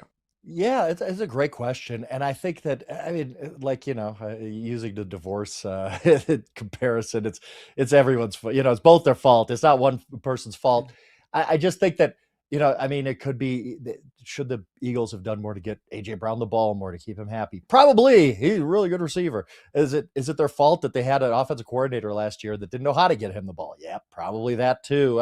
Just sometimes just things go stale. He had a good 4 years there with him. Obviously, they won a Super Bowl. He had some monster years. I just think it was done at this point. For whatever reason, AJ deserves some blame here too, because I don't think he handled this in the best way all the times, obviously. So I think there's a lot of blame to go around for this going sour, because this should have been AJ Brown could have been there for the next 3-4 years and been a solid, great number one receiver for them. But the relationship just went sour and just kept getting worse and worse and worse as we saw throughout last season. Look, we all know this isn't going to happen. I just want to point out to the world that if you retire, the entirety of your cap hit hits that cap immediately. Ooh. It cannot be prorated. It cannot be spread out. If AJ Brown really wanted to, he could go to the Eagles and say, trade me or I retire. And according to Overcap, right now, that number would be $76 million on the Eagles hit. That's bad. You cannot prorate it. You Still can't. less than two. It's real quick. I want to remind. I took a shot. I took a shot at you earlier. What about the Raiders for AJ Brown? Why not? Like, they need goodness, they need a receiver. Like, every team should be calling up the Eagles if this Patriots trade falls through. Not for a first-round pick. Come on. Like, the Raiders are going to suck this year. I mean, suck. You guys had a 74-year-old head coach last year. You guys are worried all of a sudden. Oh, okay. All of a sudden, you're worried about the future. Okay, yeah. All right, you know what? Frank and I are going to rent sumo suits, and we're just going to go at each other. That's the only way that this thing ends. We're going to get in fat suits and to tackle each other. All right, let's move to the Giants while we're talking about wide receivers that I would actually give a first-round pick for. Malik Neighbors underwent a second surgery on his knee, removed scar tissue that was causing some stiffness. Harbaugh said it's not a simple knee injury. That's the quote from the coach. How concerned should Giants fans be about Malik Neighbors now that right now it seems that he may be available for week 1? Yeah, I never want to hear that, right? Oh, this wasn't as simple as we thought. Oh, okay, John, that's bad news. I think the reason you should be so worried about is Malik Neighbors is an elite talent. We've already seen that. He's great. He's awesome, obviously. But B, the Giants had already built this passing game around Malik Neighbors. Like, there's nothing else there. Darius Slayton's an okay player, and Darnell Mooney's there now. Calvin Austin's there. These are complementary pieces. There's nothing like a Malik Neighbors who's going to get targeted 12 times off the bus every Sunday. So if you go into the season and Malik Neighbors, and look, if he's ready for week 1 and out there on the field, as we know Fitz at Carolina too, just because you're on the field doesn't mean you're 100%. Doesn't mean you're ready to go. Doesn't mean you're Malik Neighbors on week 1 just because you're out there. So I do worry that is it going to be right all year? Is it going to be right until the second half? Is it going to be through September? What is the timeline here? Is he going to be just Malik Neighbors week 1? That's getting harder to believe. So I just think that the way the Giants built this roster, just said, okay, we got Malik Neighbors. We're just going to get complementary pieces around him. If you're removing Malik Neighbors from that equation, that passing game, it's a little scary. I don't know. There's definitely not a 1,000-yard receiver on this offense, if not for Malik Neighbors. So they need to really hope that the next couple months go well for him recovery-wise. Let's go from one former first-round pick from LSU to another former first-round pick from LSU, because there's so many to pick from. So many out there. Oh, yeah. Live it up. Am I wrong? Jaden Daniels, obviously Offensive Rookie of the Year, had a sensational rookie year, followed that up with an injury-plagued season that saw the Commanders miss the postseason. How critical is year 3 for Jaden Daniels? I mean, obviously huge. We've seen CJ Stroud, right? Like I thought, I'll jump on this right now, jump on this grenade. I thought CJ Stroud was a no doubt future MVP candidate after his rookie year. You can't have a rookie year like that and then just fade away, right? Well, I guess you can. So you look at Jaden Daniels, and it wasn't just the injuries last year. The injuries were terrible, obviously ruined most of his season, but he wasn't playing at that level he played at his rookie year. He was on the way kind of to a sophomore slump. We didn't see that Jaden Daniels superstar type of play that we saw from him as a rookie. So yes, this is huge. We're talking about, you're getting to the point of, okay, we got to make decisions on 5th-year options. We got to make decisions on extensions. I think Jaden Daniels going to be fine. I think he's awesome. I think he's great. But again, I thought the same thing about CJ Stroud. Look where we are now with him. So yeah, huge season for Jaden Daniels. It would be such a gut punch to the Washington franchise if you thought you had him, right? Like, if this happened to them with RG3 too, 14 years ago, all of a sudden you're like, oh, we don't have that guy. Maybe he's not that dude. I would just be devastating for Washington's franchise if he doesn't rebound. But to be clear, I think he'll be great this year. Jaden Daniels, the one thing I do worry about, kind of like with Stroud, have they done enough around him? They put so many resources into the defense and pretty much nothing onto the offense except Chiga Kwankwo, their tight end they signed. It's really kind of scary when you look at the supporting cast around Jaden Daniels and say, this isn't any better than it was last year. I don't care if they get Brandon Ayuk at some point. Brandon Ayuk, you really can't depend on right now. So I think Jaden's going to be fine. I do worry about the supporting cast around him, though. All right, so with that in mind, let's play a game, Frank. What we're going to do, we're going to go through some off-season storylines. We're going to figure out the over-under win total. You're going to tell us over, under, and why, but we're going to stick in the NFC East. We'll get to the Commanders in a minute, but let's start with the Eagles. The over-under on the Eagles is 10.5 wins. What say you, Frank, over or under? It's scary because you look at the star power on this team. You look at the team that dominated 2 years ago, winning a Super Bowl. I mean, they were really, really good. But I'm going to go under. I just don't like the vibes on this Eagles team. And look, I do think A.J. Brown's going to go somewhere. I do think it's going to be the Patriots or somewhere else. That's a big piece. We're not talking enough about that. Yeah, Mekhi Lemon's a good player. He's also a mid-round, first-round pick. You can't just depend on him to be like a 1,100-yard guy right away. Devontae Smith is a good receiver, but I don't know if he's an alpha number one. So I'm going to take the under. I don't like a lot of the things I see from the Eagles. They really slipped last year. There's so much drama there. Maybe a change at offensive coordinator helps, but I think the Eagles are descending a little bit. I'm not really feeling them this year. Just one more positivity bunny. That'll do it. Just to need another inflatable animal in the locker room, and then maybe that'll get them back on track. Helps. Okay.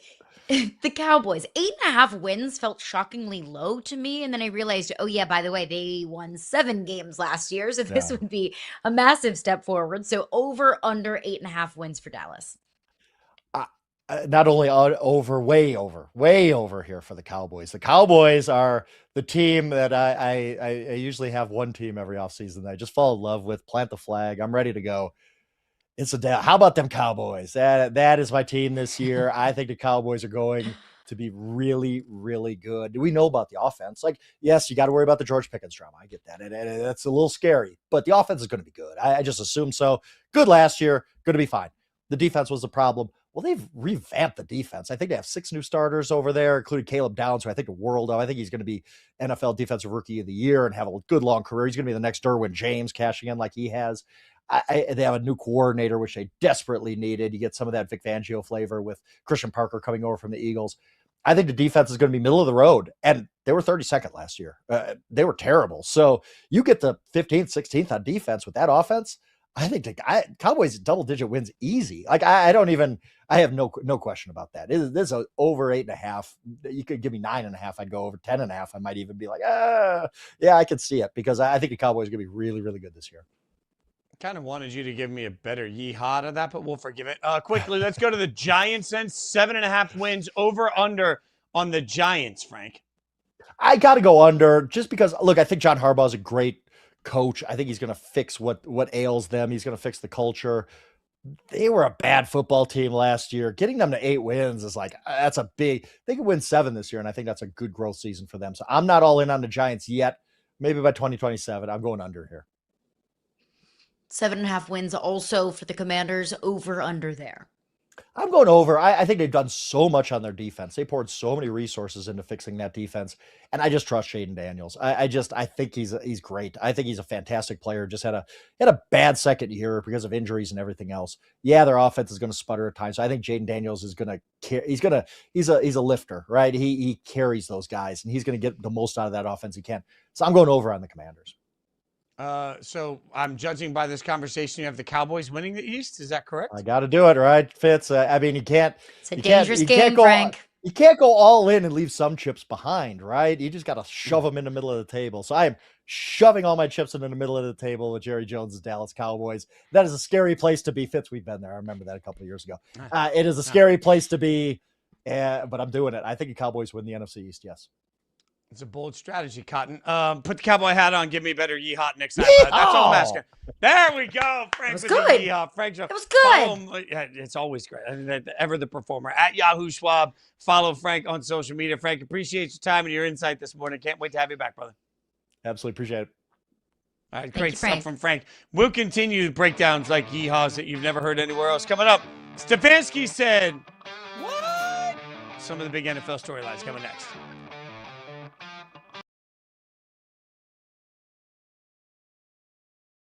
Rubido's going to have to stand in there. He's going to take a lot of big hits because they're going to give up pressure. Fake handoff from the 3, launches, got a man deep, caught, touchdown, New Mexico, Damon Street with the answer. Let's watch, there's Rubido gets drilled and just, I mean, poorly timed on the defensive play by or Decius. Decius jumps and the ball's not even there yet, but a great play though for New Mexico. The UFC has just given me so much, and I've met so many great fans around the world, different states and things like that, and I'm just blessed. And like I said, I'm glass half full all the time. Even when things are not going my way, I find a way to look at the bright side. I'm just happy to be here, man. And one fight at a time. When it's all said and done, you know, I would love to have my last dance with the UFC.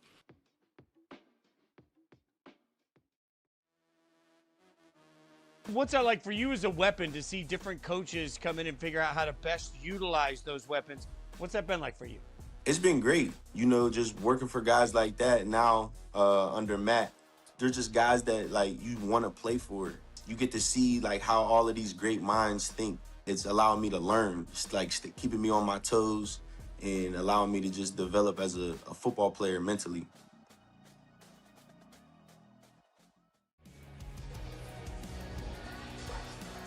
Felix Harper, 7 of 11 in the first half. The efficiency has been the name of the game for him so far this season. Handoff left side, down the near boards, open space, and JT Stokes in for the touchdown for Fishers. And JT Stokes get a carry off the left side on the first play from scrimmage in the second half and houses it.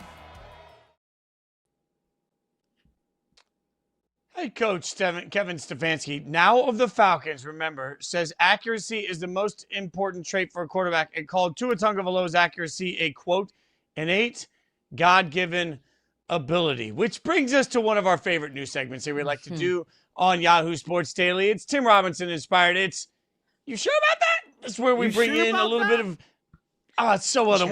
One more time, Chan. Give us to one more time. You sure about that? Oh my God, that is so good. By the way, I feel really good. I think I've got the head lean down. I feel good about that. Okay, so The head tilt is critical in this. Yeah. Thank you. So let's take a condescending look at some of the worst stories across the NFL next.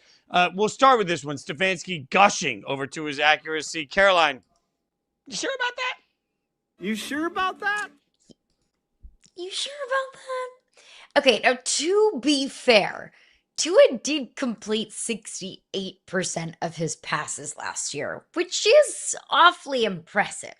But this is where I will warn everyone that box scores and statistics and analytics don't tell the entire story. Because I will be honest with everybody, I did not watch every Dolphins game last year because I do not subject myself to that amount of torture. But the Tua that I did watch last year was wildly inaccurate. That I would look around and be like, wait, Tua, where are you going with all of that? Because it's not just completion percentage. It's also the fact that he had 20 touchdowns and 15 picks last year. Not a great ratio for your starting quarterback that you're paying a cajillion dollars. If we don't look back through some of the rankings of quarterbacks last season, just looking at the numbers. I was looking at an NFL.com article that was ranking all 63 starting quarterbacks from last season. So all quarterbacks that got a start last year. Tua was ranked 37th on that list. And we're talking below Phillip Rivers. We're talking below Davis Mills, below JJ McCarthy, below Cam Ward in his rookie season, below Mac Jones, Malik Willis, who wasn't even a starting quarterback last year.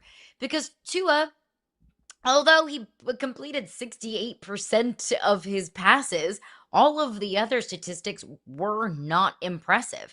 So I get it that Kevin Stefanski is just trying to hype up his guy. And then I get it that it is sunshine and rainbow season in the NFL because nobody's lost a game yet. But that is just straight up a big fat lie, Kevin Stefanski. There is no way that you can sell me that Tua is one of the most accurate passers in this league. Ain't no way. I want to remind everybody that because the Miami Dolphins still owe the majority of Tua's contract this year, the way the contract worked out, he was available to be signed for a veteran minimum, which is what he did in Atlanta.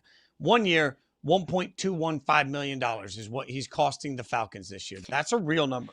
So you're telling me that for 1 year, $1.215 million, everybody else in the NFL looked around.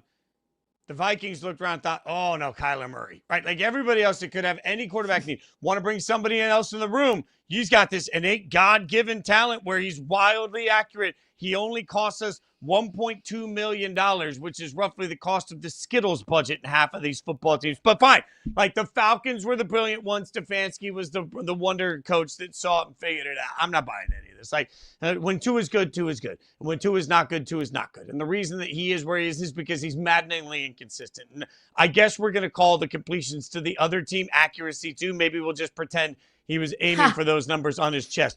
Nobody, and I mean nobody in the NFL, is game planning today for the Atlanta Falcons saying, oh my God, what are we going to do to shut down Tua's accuracy? It is going to be an issue for us this season. So politely, I'm not sure of any of that. Can I say respectfully after everything I just said? I don't think so. Well, we'll keep them going. You we'll don't have to say it like that. You don't even have to. Just be respectfully respectful. at this point. There's very little. He's making enough money. I just want once. I want once for a coach to stand up and say, look, I needed a job. It's a bit of a reclamation job for me. We have to have a quarterback. It's a bit of a reclamation job for him.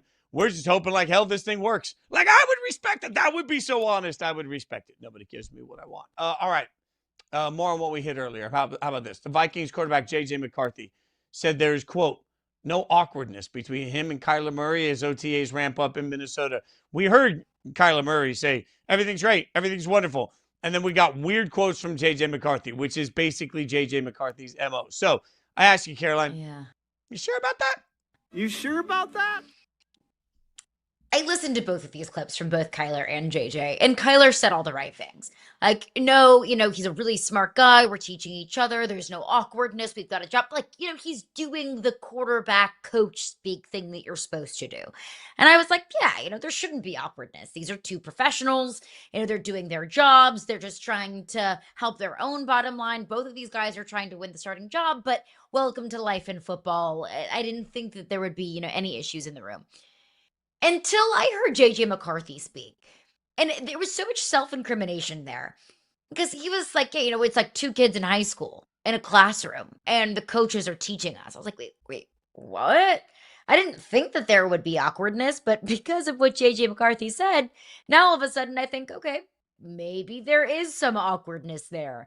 Or maybe JJ McCarthy is just awkward. So no, Tim Robinson, I am not sure about that. Yeah, I think you just hit the nail on the head with the last portion of it. Again, I was lucky enough to cover Michigan when they were in the national championship game, and I got the chance to spend a good amount of time over a few days around and talking to JJ McCarthy. And one of the crazy things to me wasn't when JJ was at the podium, because he handles everything right. But this is the kid that was going out, sitting behind the goalpost to meditate before games, to visualize all these things that, they are what they are. But even as he sat on the bleachers, they had like a little bleacher section, and you watched him just interact with teammates. I went to my buddies at ESPN at the time, and I said, man, I'm really interested to see what JJ looks like in an NFL locker room, because he's a weird dude. And it's okay to be weird. Some guys are weird like that. Some guys are socially awkward. Some guys are deep thinkers. JJ's a deep, weird dude. So I think this was a deep and weird response from somebody that is inherently deep and weird. So is it awkward? It's awkward because I kind of get the feeling that JJ McCarthy could make Taco Bell one night awkward. Like, it's just some dudes live in the sea of awkward. I think that's where JJ McCarthy is. Let's get one more in here while we talk why about can't Coach Taco Bell be awkward? What? I've been to some Taco Bells. No, Taco Bell's not awkward. Everybody gets what they want. But you've always got the one friend in the car that suddenly makes the whole thing awkward because he's telling you about the health content of Taco Bell, or where they got the meat from, or the quality of the ingredients. And I'm like, dude, I'm in Taco Bell's drive-thru. I knew what I was getting into. Just shut up and eat the bean burrito. Like, JJ McCarthy's a shut up and eat the bean burrito guy. Respectfully. You know how much saturated fat is in that taco? It's like, JJ, I don't care. Yeah, I do, JJ. That's why I chose Taco Bell.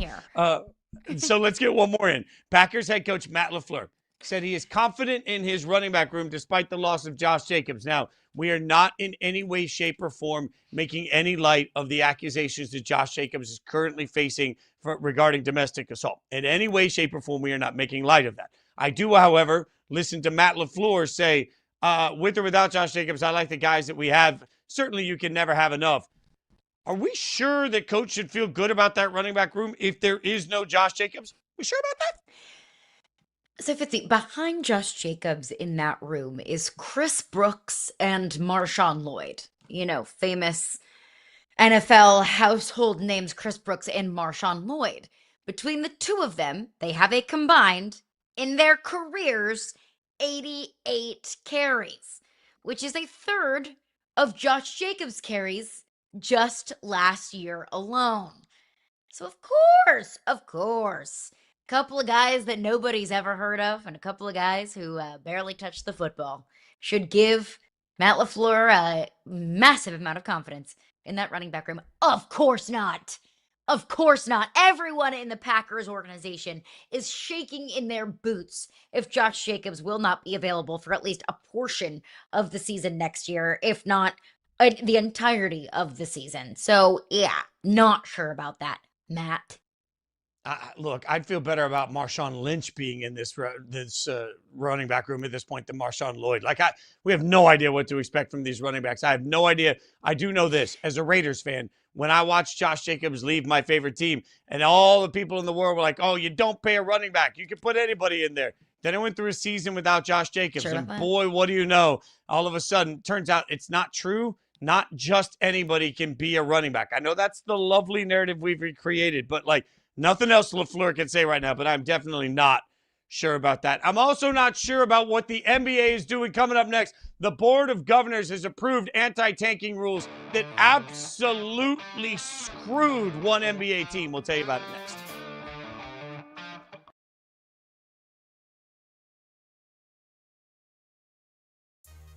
and the Jets with Darren Mucci as GM feel like they are figuring it out. Now, can Woody Johnson, the owner of the Jets, stay out of the way and let this thing progress? Does Aaron Glenn actually have the goods as head coach?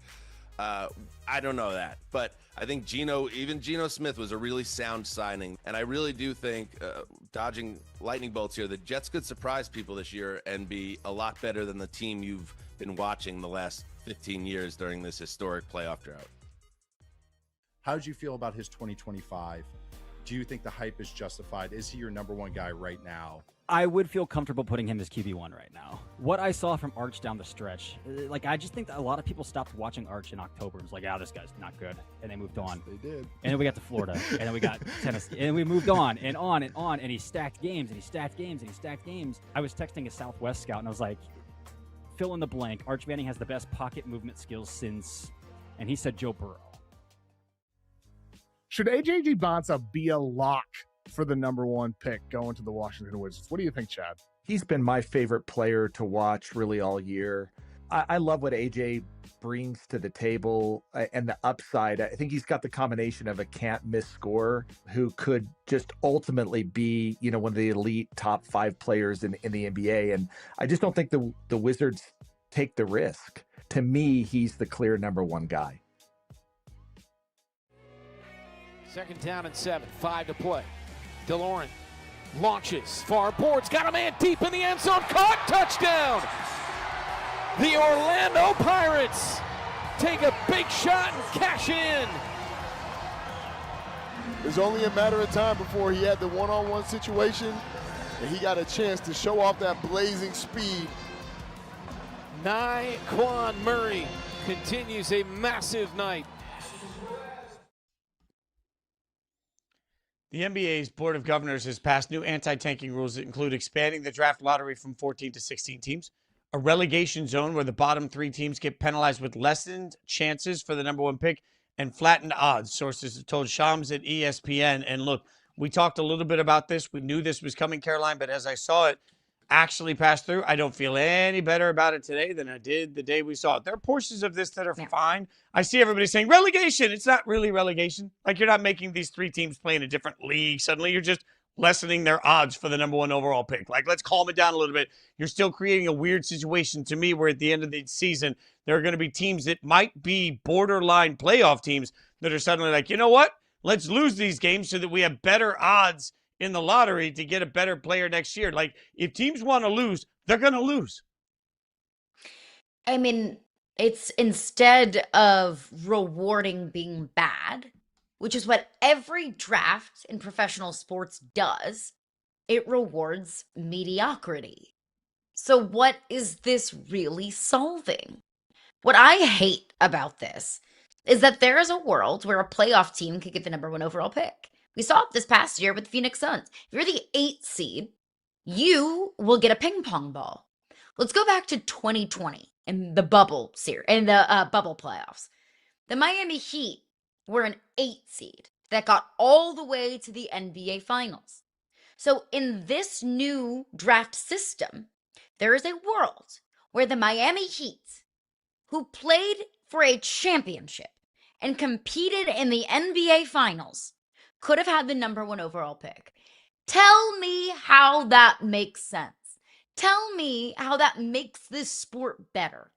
Tell me how that makes, the NBA significantly more intriguing or a better product. Tell me how that serves basketball fans. It doesn't. It doesn't make any sense. And I know that the Heat as an 8 seed going to the finals is the exception and not the rule. But the fact that we could live in a world where that is even a possibility, I think is so wrong, and I think is so short-sighted. And I think that you're creating more problems than you're actually solving. Because Fitz, as a basketball fan, I don't care if you want to tank. Like, I don't care if the Sacramento Kings, who suck, want to tank to get the number one overall pick. I don't care if the Wizards, who stunk this year, want to tank to get the number one overall pick. I don't care, because I'm not worried about the bad teams in the NBA. And if you're worried about the bad teams in the NBA, you're worrying about the wrong thing. I care about the OKCs and the Celtics and the Knicks and the Spurs and the Nuggets of the world. I don't care about the Wizards and the Kings of the world, because nobody cares about the worst teams. I just think it is wrong. I think it's backwards. And I think you're doing a disservice to the teams that are actually bad when you don't incentivize being one of the worst teams.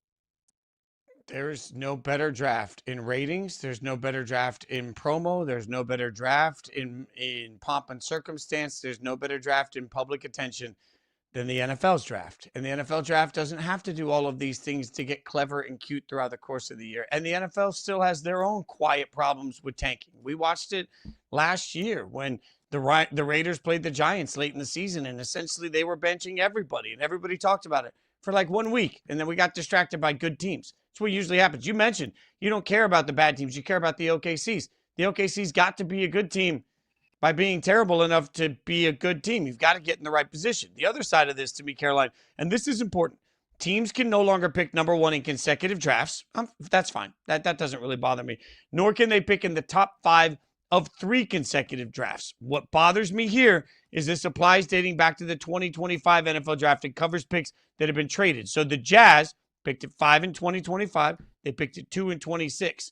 Memphis traded, as you see here from Gary Parrish, who does a really good job covering college sports in general, but also knows Memphis better than anybody, local radio guy there for a long time. Said Memphis traded Jaren Jackson for a package that included a 2027 first-round pick from the Jazz that could theoretically be the number 1 pick. That was part of this trade. They undid it less than 4 months later. Now it can't even be in the top 5. The Memphis Grizzlies got absolutely, completely screwed by the NBA only 4 months after making this trade because the NBA decided to put these rules in place. How they did not carve out a caveat for a trade that was just made a few months ago, I can't make sense. And this just speaks to the fact that now you got to have a rocket science degree if you want to cover the NBA salary cap. If you want to decide what trades could happen, you got to go to a website that gives you a trade simulator because you got to make the money match. And if that's not complicated enough for you, how about mid-level exemption? If that's not complicated enough for you, how about free agency, which is different depending on which team you're on? If that's not complicated enough for you, now we have even more math around the draft. The more complicated you make it, the less likely you are to have the broadest set of the audience actually give a damn about your product. If you're sitting there as a fan and you're trying to get excited about the NBA draft, but you don't know if you can because you haven't looked up the rule book to figure out where your team actually picks, then your product is what is damaged in the process. All of this is just making the NBA off the court more complicated. And when you make the sport too complicated to cover off the court, nobody talks about it off the court. It's a big part of how sports are covered during the offseason. I think the NBA continually shoots themselves in the foot in this particular category. The NBA is too confusing. Let me just say that. The fact that you need a calculator, the fact that you need like multiple people to help you interpret NBA trades of like, okay, this pick here, but not that, if that, carry the one. NBA trades in general, the money, the picks, they're too confusing. I will always defer to your point, the NFL, because the NFL is the most successful sports product in the world. Maybe second to, soccer overseas. Most successful sports product in the United States. It is, you trade this guy for these picks and this money. Done. NHL. When you sign a guy to 7 years, $7 million per, you pay that guy $7 million a year for the next 7 years. It is very cut and dry. It is very easy to understand. Even understanding the intricacies of the NFL salary cap, it is still wildly more, easier. It is wildly easier to understand the money, the dollars, the cents, the picks, all of that in NFL trades. And that makes it so much more consumable for the everyday fan. This just adds all of these extra different things that you have to think about. Now, the CBA is up in 2029. So we will live in a world, like if this goes wildly wrong, if everybody hates it, they can change it in the 2029 CBA. But then you're just going back and you're changing the draft again, which then opens up opportunities for teams like the Memphis Grizzlies to get screwed again when you go back and you change the draft another time. So those picks that could have been this now all of a sudden could be this. So a pick that you traded that you might think, well, this can't be a top 5 pick because we've had a top 5 pick in the last 2 years. Well, if they change the draft again in 2029, now all of a sudden you may have just screwed yourself. So I just don't understand why it has to be so difficult. It's all complicated. And to help us break it down and everything else in the NBA coming up next, we're going to call him the professor. Nick Friedell going to join us. We'll get Nick's thoughts on all things NBA as we get ready for the NBA Finals right around the corner. Coming up next.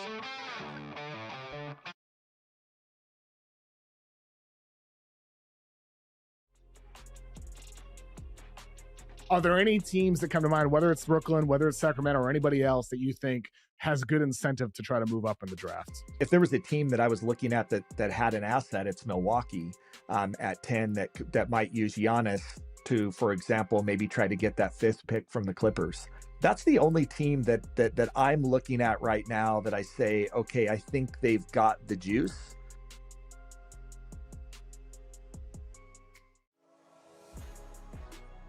This is a team that is also doing it without some signature players in their rotation. Hunter Green, we have not seen him, but what Terry Francona and his staff are putting together right now, Sal Stewart is a Rookie of the Year candidate. Ellie De La Cruz is an MVP candidate. So, yeah, I think that the Cincinnati Reds are a team that has some staying power in what is a very interesting and potentially compelling National League Central. There were rumors that this was going to happen before the draft, that Jadarian Price was going to end up going to the Seahawks at 32. I think you could make a very strong argument that you could take Price as early as the 106. That might end up getting you in trouble, but I don't know if I feel that strongly about some of the other players in that range. There was not many other depth charts like across the league where there's just a smooth sailing spot to that running back one position. Right across the street from where the Giants and the Jets play, we've got professional football indoor. The run-up in the left-footed kick is on the ground and picked up by an up man for the Rattlers. It's Ronnie Brown. Brown out across midfield and a great run down the boards to the end zone. Touchdown, Brown! What a start in the IFL Cup! Huge high hop, and he just absolutely had a nose for the end zone down the wall. Spurs-Thunder Game 7 Saturday. 160th Game 7 in NBA history. We're getting the 5th Game 7 of these playoffs. That ties a record for most in a single season. Joined now by Nick Friedell, senior NBA writer for The Athletic. Okay, so let me be a hater for a second. I don't think this Western Conference Finals really been all that great. I'm going to be honest. We're getting 7 games, but every game's been a blowout except for one. What am I supposed to make of this, Nick? Has it actually been epic, or has this just been a weird year? Mr. Fitz, as usual, we see the world in the same way. Game 1 was absolutely epic, and it's something that any NBA fan will remember for a long, long time. After Game 1, this series has been pretty bad. But Game 1 was so good that everybody's like, oh, these are the two teams. We're going to see Wemby and SGA for years and years to come. These games have not been very good. I mean, the second half of that game last night, yeesh. So I know that NBC is happy that they've got a Game 7. I know that there's a lot of excitement because of all the hype that's been going on for the last 2 weeks. But to your point, the games themselves, after the first one that was incredible, just haven't been very good. The battles have been a little snoozy, but the war itself has been an absolute blast to watch. And I think one reason why we saw such a blowout last night was what we saw from Shai Gilgeous-Alexander. 0 of 5 from 3, just 15 points. But in Game 5, we saw him put up 32 points and shoot 70% from 3. What do you make from some of the hot and cold that we've seen from SGA? Caroline, it's another example of a series that actually has some ups and downs again. And it's the closest thing I remember as somebody who really fell in love with the NBA in the late 80s and early 90s to a rivalry. I mean, this is what happens in a rivalry series when the stakes are this high. If you're SGA, all the focus in the world is on you tomorrow in Game 7. This is the time. Give him the ball and just let him create and do what he's done so many different times over the last couple of years. But when you're having these ebbs and flows of you're really, really good and you've disappeared on other nights and you can't get everybody else involved, if you're the two-time MVP, Game 7 is your moment. You've got to be the guy. I don't care who else we could name over the course of the next few minutes. this is his time and this is his team, and he has to pull everybody across the line. So to me, I don't even look so much at his numbers. I look at the fact that these are two teams that don't like each other. It's been very clear, and if he can't get it rolling and Wemby does, then that's what people are going to remember, and Wemby's going to open up that gateway to years and years potentially of being in the finals if that group can stay healthy. So who do you got in Game 7? Give me SGA and the Thunder. I've watched them for too long, Fitz, to think that they're going to just fold over, especially at home. I've always believed this team is a cut above everybody else. I know he hasn't had a really great series, but I think he really is that top 2 or 3 player in the league, and he keeps winning the MVP awards. This is his moment, and I think he'll find a way through.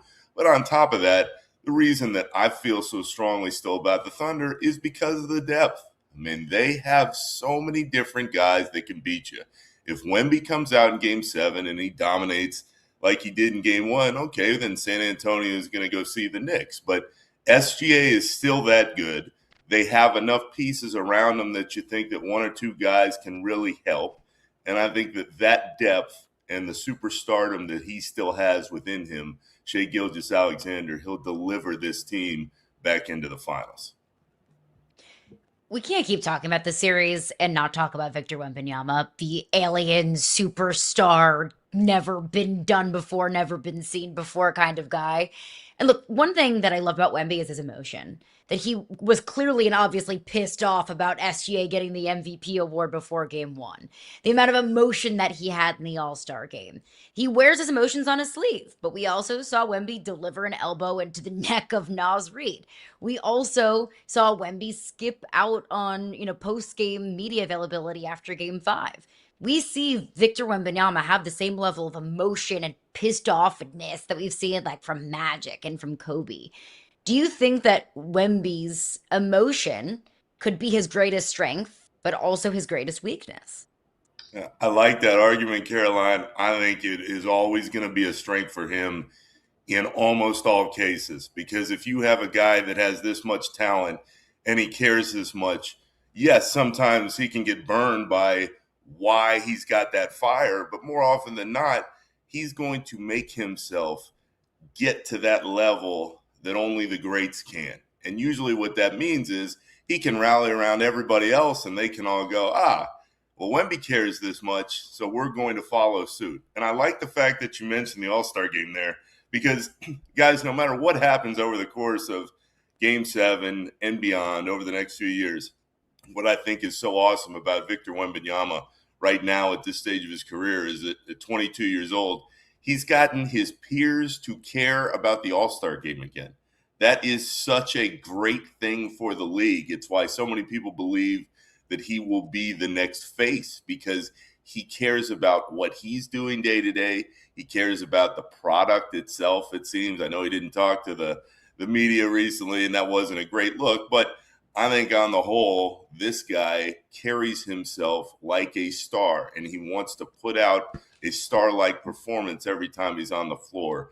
In those moments, I think he's only generating more respect for himself. And when you watch him, you're watching a player who's only going to get better in time, who's only going to care a little bit more. And what's even more impressive, at least to me, is he's making everybody else take note and care around him. And that's when you see somebody who really can take the game to a different place, especially as the NBA looks for whoever's coming next after LeBron and Steph.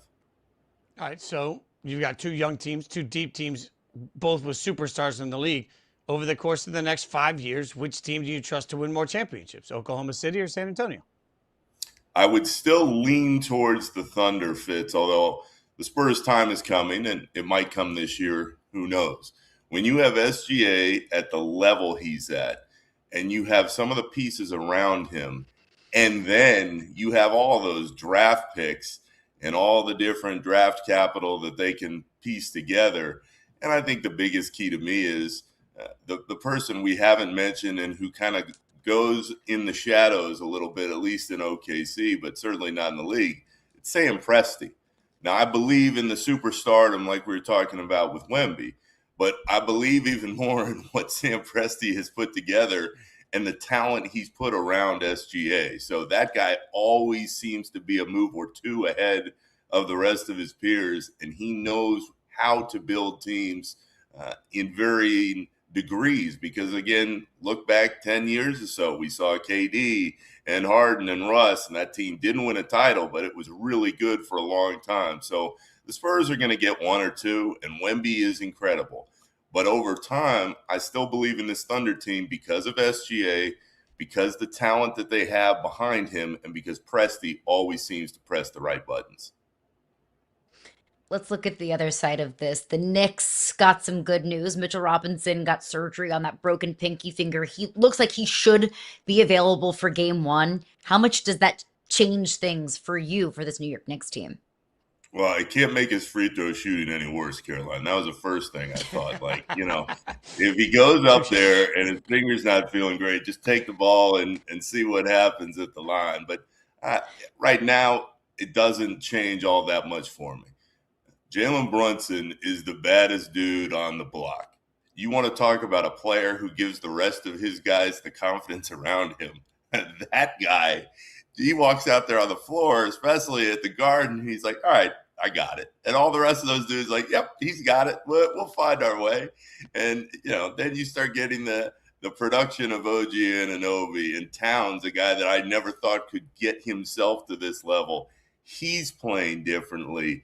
You have a bunch of dudes on that Knicks team that know their roles now. They found a rhythm, and now they're finding a way into the best basketball they've played in a while. And the guy pressing those buttons is Mike Brown, and he deserves a hell of a lot of credit because I think a lot of people, myself included, thought when you have Tom Thibodeau and you have guys that are built to his personality, who is going to come in and coach them and get them to a better place? And it ended up being Mike Brown. So I know that there is at least concern about what's going on with Mitchell Robinson and that finger, and there should be. But I think in the end, he'll find a way to be out there. And even more, when you watch this Knicks team, they have always continued to find different ways to win. And they're playing at such a high level right now that I don't care who comes out of the West. They feel like they have a chance to not only knock them out every night, but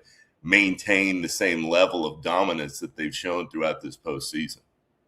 Do you believe that the Knicks will win the championship? No. After I said all of that, I won't believe it until we're watching the parade go down in the middle of Manhattan and we see everybody all smiles all over the place. I believe in Brunson, Fitz, and I believe that he can be that guy. I still have at least some hesitation, and I could look like a fool here in another couple weeks because of the way they've played, but I just feel like the Thunder and with Wemby and the Spurs, one of those teams is just at a higher point. But maybe not. I mean, 2 weeks ago, I would have said, the Knicks, no way. I know they're playing well, and I know Brunson is unbelievable, but I don't think they have enough around him with consistency. But even I am sitting there watching them going, jeez, like when you start getting up and down the roster, I mean, Landry Shamet, you start looking at guys, you're like, what is going on here? And they're playing that well. You have a team that has the most powerful thing aside from talent that you can have in the NBA or any other pro sport, and it's belief.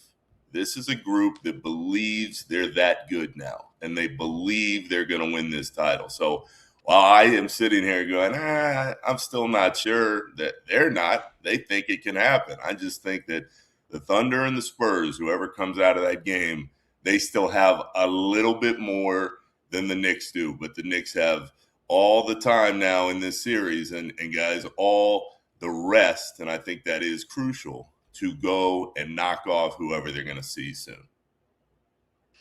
When the Knicks fired Tibbs last year, I thought they were crazy. And when James Dolan said its finals were bust this year, I thought he was crazy. So that shows how much I know. So why is Mike Brown the right guy to get the Knicks at the point where they are right now? Caroline, I think it's because of his personality. Mike on the surface, and when you see him in press conferences, is kind of laid back. He does his own thing, and he gets his message across his own way. But you talk to anybody who has been around Mike Brown behind the scenes as a coach, and he can really get into guys and put his point across in practices, and there's a respect there. And that's what shines through to me. It wasn't like those guys didn't respect Tibbs. I mean, I've watched this dating back to the beginning of those Chicago days for years and years. There's always a respect for what he builds and what he brings every day. But this very clearly seemed to be a team that needed that different voice. And there's a reason why they made the change that they did. And I think with Mike, when you see all the different stops that he's made in his career, and you have all those different experiences with a vast number of different players, he's always found a way to connect with anybody that he needs to in time.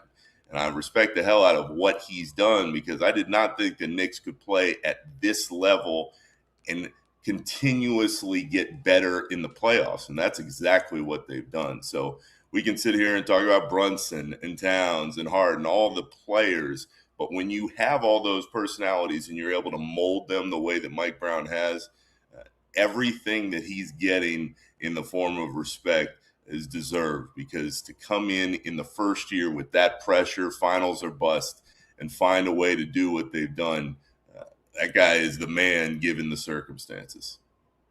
As are you, my friend. You guys can follow him on Twitter, X at Nick Friedell. Read him on The Athletic senior NBA writer. We appreciate your time, especially early in the morning on the West Coast, my friend. Thanks for hanging out with us. We'll catch up with you soon. Enjoy these finals, however they rack up. You too, my man. It's great to see y'all, and I'll talk to you soon. That's great Thanks, stuff Nick. from Nick. And Caroline, I feel like maybe there's a lot of us that owe Mike Brown an apology. This Knicks team was inconsistent during the regular season, and he kept saying, we'll get it. We just need to figure each other out. We kept saying, how do you not know at this point? Plenty of conversation about it. Now you're talking about somebody that's a two-time coach of the year, somebody that's won a chip as a head coach and also 3 chips as an assistant coach, that has the chance to do the unprecedented. Like, for all the legacy, what does it mean for this guy or that guy? Mike Brown winning a championship for the Knicks this year against either OKC or San Antonio, going to have to put some respect on that man's name. And maybe a lot of people owe him an apology for the way he's been covered throughout the process of this. There's so much legacy on the line. And of course, I know that's obvious. You win a championship, you change your legacy, duh. But for Mike Brown, it's taking down the big bad West. How long have we talked about how the champion was inevitably going to come out of the West? How long did we almost mock the East for how, weak it felt like it was? Now you see the Knicks, and they haven't even broken a sweat through the course of this postseason. Since going down to the Hawks, it really doesn't look like they've even had a difficult time punching their ticket to the NBA Finals. So for Mike Brown to take down the West, whoever it might be, either the budding dynasty in OKC or the greatest unicorn that exists in the NBA in Victor Wembanyama, and bringing a championship to New York for the first time in 50 years, even getting the Knicks to the finals for the first time in nearly 30 years, is already legacy changing. For Wemby, winning a championship at 22 years old, beating OKC on the path to it. I mean, we will be talking about, if the Spurs win a championship, we'll be talking about, can Wemby be one of the best, if not the best players in the history of the NBA? And then, of course, OKC winning 2 championships in 2 years, winning it back-to-back, SGA being back-to-back MVP, that speaks for itself. So while, yes, every year a championship is on the line, it feels like no matter who wins it of the 3 teams remaining, a massive legacy and narrative shifter here. Yeah, part of the conversation that will be inevitable for Wemby if he were to win a title is he going to be the greatest of all time? Will he win the most titles? Because he'd be the 3rd youngest player to win a championship. But like you mentioned, also for SGA, if he can do it back-to-back, it'll be crazy. We'll be back here Monday to cover every ounce of it. Have a great weekend. Thanks for watching Yahoo Sports Daily. Come back, see us Monday.